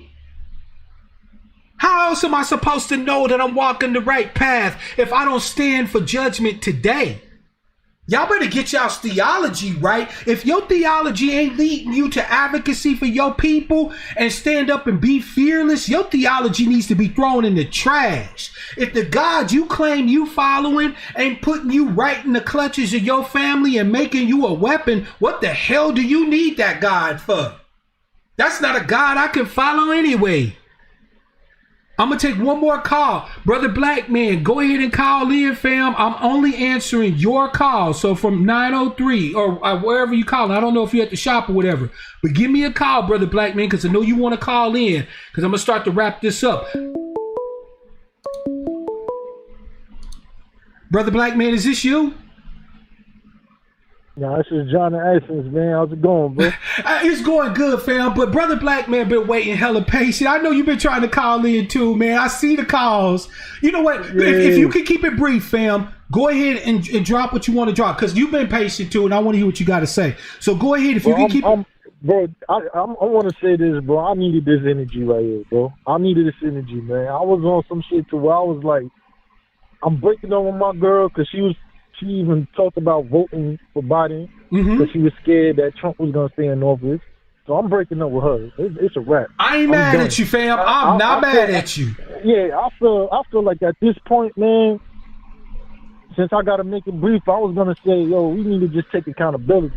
We need to just take accountability straight up. Like, cut everybody who's not on code, just cut them off. Facts. We don't, fam. You don't need to fight her. You don't need to yell at her. You don't need to try to educate her. You don't need to expend an ounce of head space, of energy. You done already explained where you at. All you merely need to do is stand on that and let the waves, the ripples ripple. That's all you got to do, fam. You don't have to do nothing else. And what the beautiful thing about that is, fam, is it actually frees you up to be even more effective on this shit, right? I used to study a lot, well, I still do study a lot of history, and I want to give you a little piece of history that I know you're going to like. Back in the day in ancient Japan during the samurai era, before a samurai went to war, right, he sat down with his family and in his own mind composed what he called a death poem. That death poem was designed for him to be read in case he falls in battle. You feel me? Right. Okay. Why did he write that death poem? He was writing that death poem not because it's pretty, not because he would ever hear it, but because that death poem signified his willingness that come hell or hot water, he was going out to put in the work. That death poem said, from this point forward, the only thing on my mind is the battle.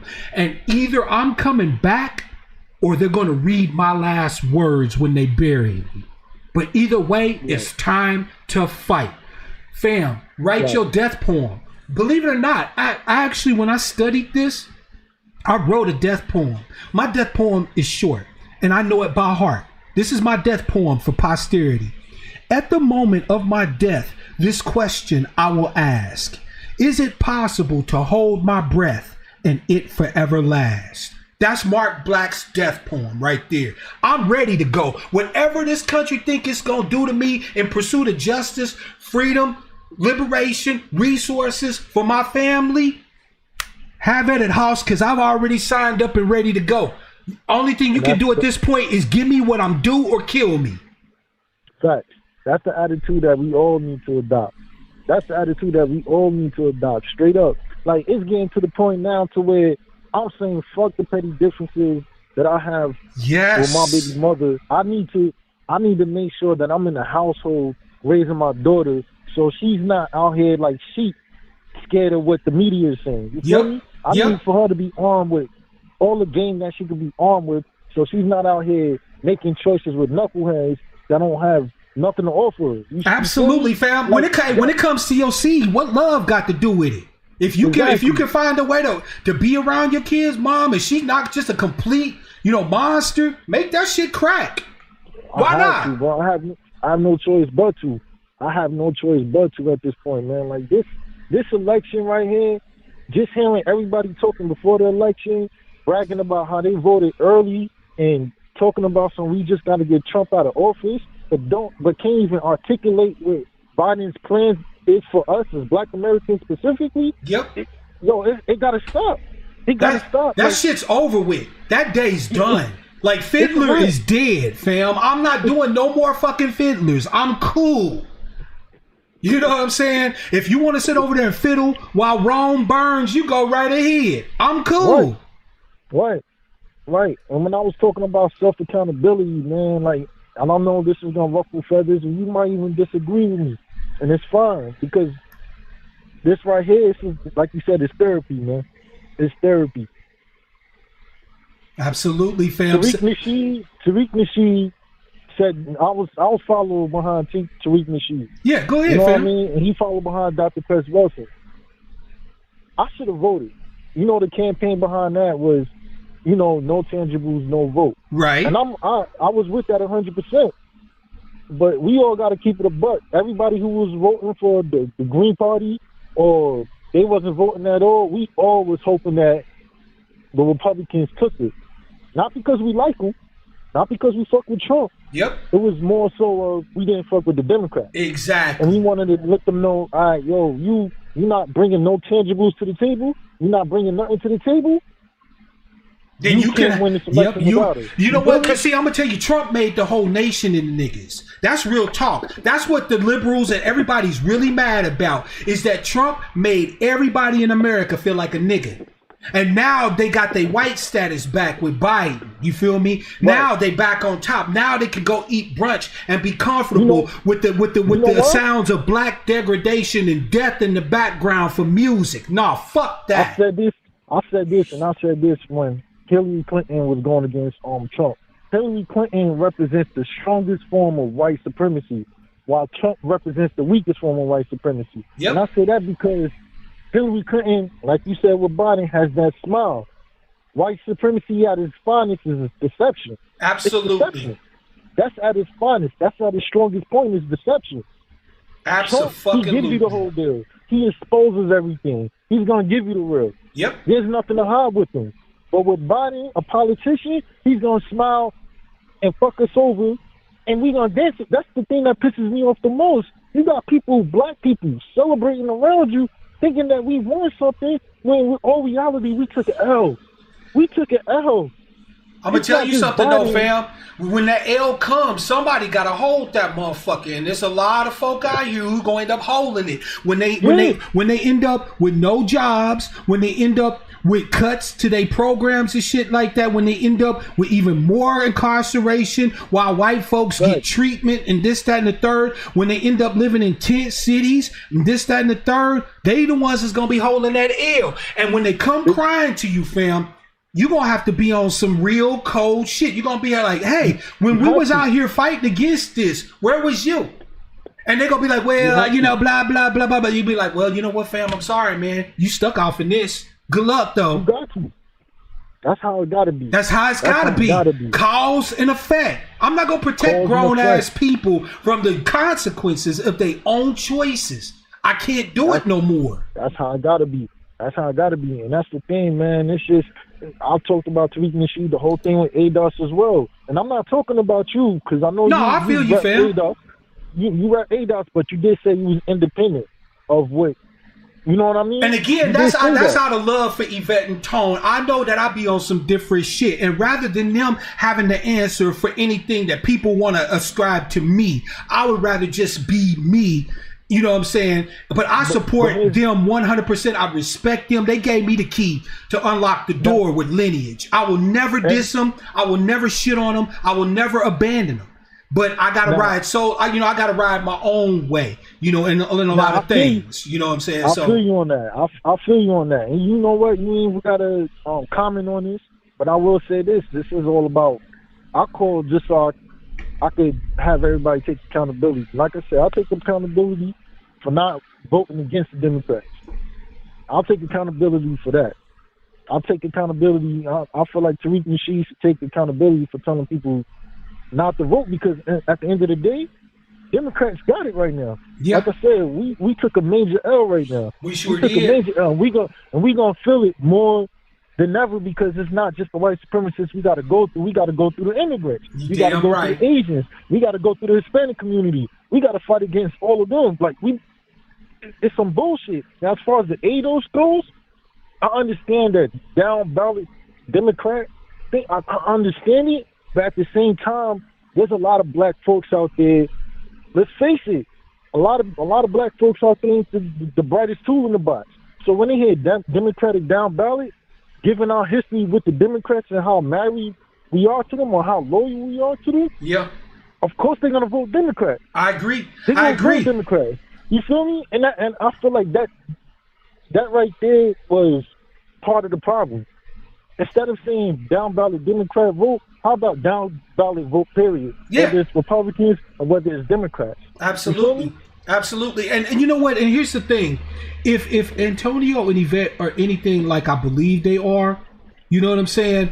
They either will have to come to the understanding that was just not the move. Or they're going to find themselves. Is about to get a major W with Jim Crow Joe winning. Hold on a second. And a dunce is dangerous until they stop talking dem down ballot. I feel you, Morpheus. You already know I'm on the same sheet of music as you, fam. And Morpheus is right. They're gonna have to acknowledge that was a major L. And it doesn't mean that they're stupid. It doesn't mean that they're irredeemable, that they agents or enemies of the people. It just means that they made a bad call.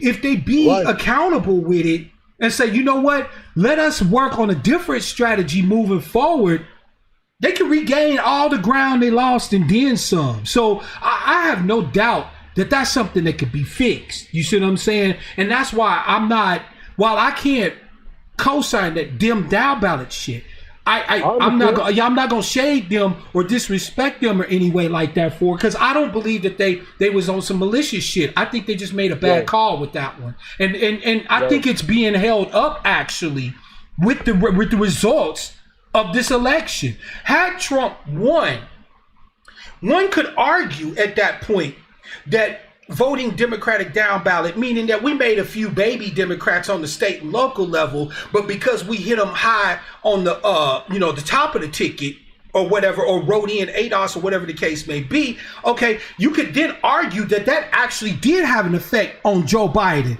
But we did all of that, or I should say the people that were proponents of the Dem down ballot strategy did all of that, and Biden still is about to be the president-elect? Like, nigga, please, at some point, you have to acknowledge that, hold up, this didn't quite work the way we thought it was supposed to work. You know what it is, though? You know what it is, man? I would say this. And Morpheus Unplugged, he put it down perfectly.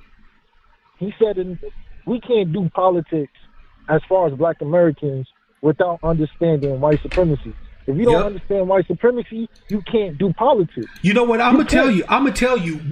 Morpheus, me and Morpheus is brothers from another mother, and I love that brother to death. And I'm gonna tell you something. We can't take credit for that because we actually have a brother that's still with us. Thank goodness, brother Neely Fuller, who said, if you don't understand white supremacy, what it is and how it operates, everything that you think you understand will only serve to confuse you. And there is no truer statement than that. If you don't understand the inner workings, in and outs of what white supremacy is, what you think you know just hurts you. It just makes you more of a danger to yourself and your other fellow prisoners in this open air prison of white supremacy.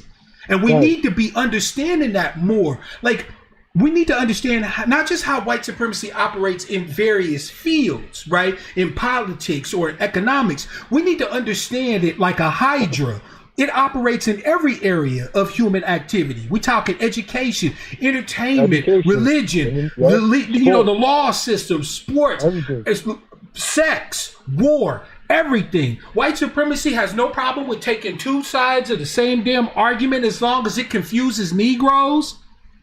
Which is why they got the nerve to sit here and tell us that Joe Biden is bipartisan when Joe Biden is nothing more than a motherfucking Republican.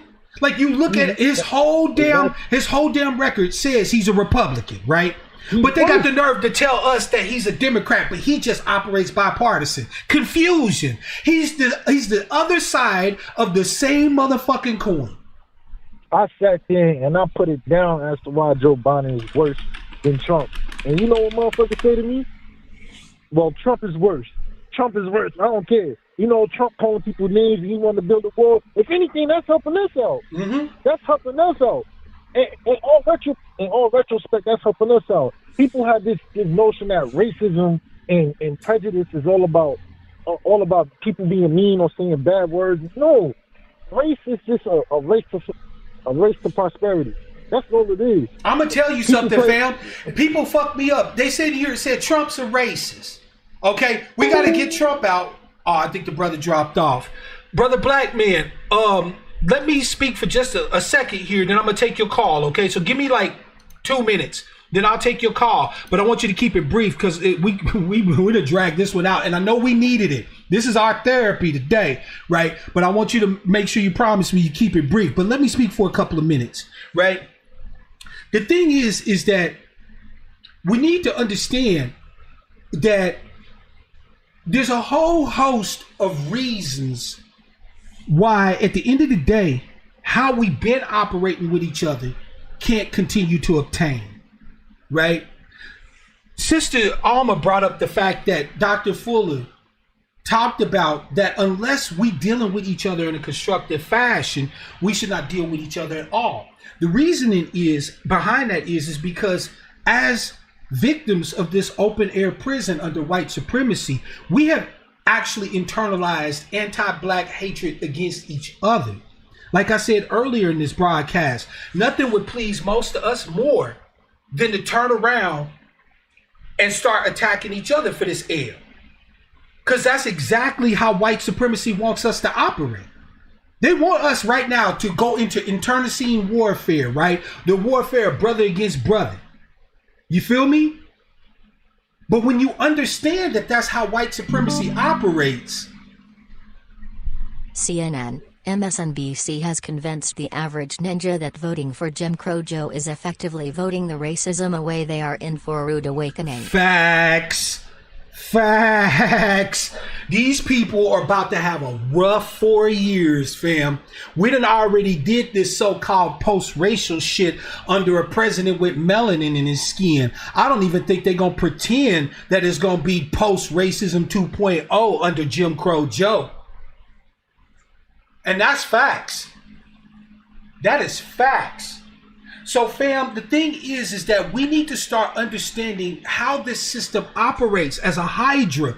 We go at one head and think we're doing something and get mad at other brothers and sisters that are attacking white supremacy, but not understanding that they're attacking it from a different head.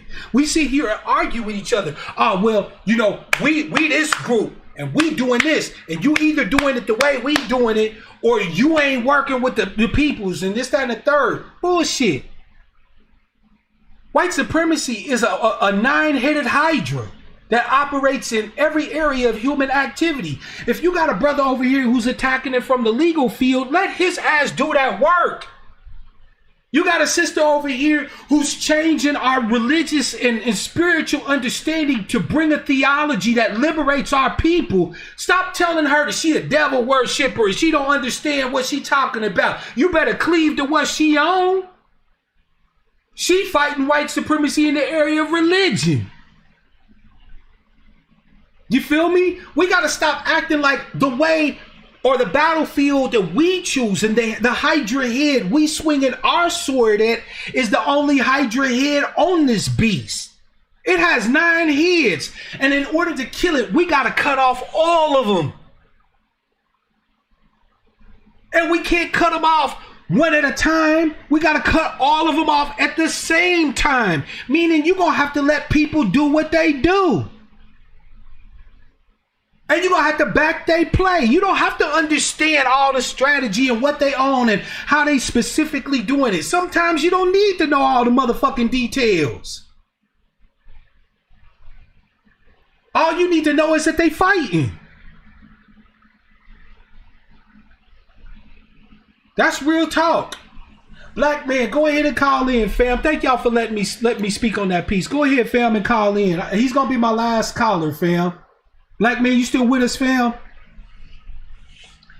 Yeah, Obama did. He was hot garbage. Didn't do jack shit while we watched Tamir get killed, Trayvon, Alton Sterling, Mike Brown, Sandra Bland, Korean Gaines. The names go on and on. And that was under the melanated president. You think Jim Crow Joe Biden got any obligation to give any fucks? Oh no, it's about to be a whole lot of black people the next 4 years that's in for a rude awakening. But guess what? Those of us who are doing the work, you know what? For those of you who talking about, oh, don't fuck with the Green Party, don't fuck with the Green Party. Let me share something with you. The DSA, I don't know if you're familiar with them. The Democratic Socialists of America. You know that term that Bernie said he was, although I would hardly classify Bernie as a Democratic Socialist. The DSA ran a whole bunch of candidates this year for various offices, 85% of which won. No bullshit. Don't tell me what these third parties can't do. Matter of fact, one of our sisters was a DSA member, Cora Bush, out of Kansas City, out of Missouri, and she's the first Missouri black congresswoman from Missouri. Now, does the DSA got problems? Fuck yeah, they do. First of all, you know I got my problems with socialists, so don't even get me started. But I tell you what, though. The SWS pushed voting propaganda to an all-time cause they knew ninjas would rush to the polls for Biden after being convinced Orange Man invented WS. Facts. Absolutely. Morpheus is killing the game today. But I tell you what, fam. You got a problem with the DSA? I bet you got more of a shot of amending the DSA than you do the DNC. Say what you will. I got my own issues with the socialists trying to put class before race and a whole host of other motherfucking issues. But I guarantee you, you got a better chance at swaying socialists of the DSA to a position of reparations and a black agenda than you do the DNC. If you got problems with the Greens, that's fine. I understand completely. But you got a better shot at swaying the Greens toward embracing a black agenda and reparations than you do the DNC.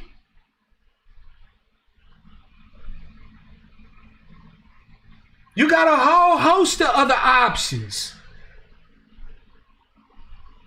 The more motherfuckers try to tell you that you only got two parties, the louder you should be screaming in their face, fuck you. If I only got two parties before I support either one of your lousy parties, I'll make my own. That's where we need to be. Hispanics ain't married to the D's or the R's. They married to the one that bring them or offer to bring them the most opportunities and resources. And the same with Asians, the same with everybody else. At least the Green Party got a mechanism that we can already jump in and hit the ground running and not have to reinvent the wheel. Why not? I'm about to get involved heavy with the motherfuckers. And if I find out I can't change shit, oh well, all I lost was time. But if I am able to get in there and change the mechanisms to make it more clear who we supposed to be fighting for and how we supposed to fight for us, then guess what I just did? I just got a whole party of other motherfuckers that ain't us who's obligated to support us, especially if they want their aims. Because another thing that we got to get past politically is that a politician only can support us. That's never going to work. Politicians have to operate and do shit for other people too. I'm not saying we give away the farm, but I am saying that we're going to have to sit down at the tables and have some motherfucking substantive discussions. We're going to have to bend with some shit. We're going to have to say, oh, well, you know what? Maybe we can hold off on like this, but y'all got to push this, right? We got to be political adults at the motherfucking table, but at least we'll have a spot at our own table. Fam, I want to say to you in closing, fuck Jim Crow Joe. Fuck Chameleon Harris. They can get this work. And when Jim Crow Joe finally shuffle off this mortal coil and it's President Harris at the helm, she can key and ski-wee her all the hell she want. It ain't gonna change nothing about how we about to come at you. We aim to misbehave. And we don't give a fuck how respectable you find it. We're not trying to please you. You freed us from that. I want to leave you with this real quick, family.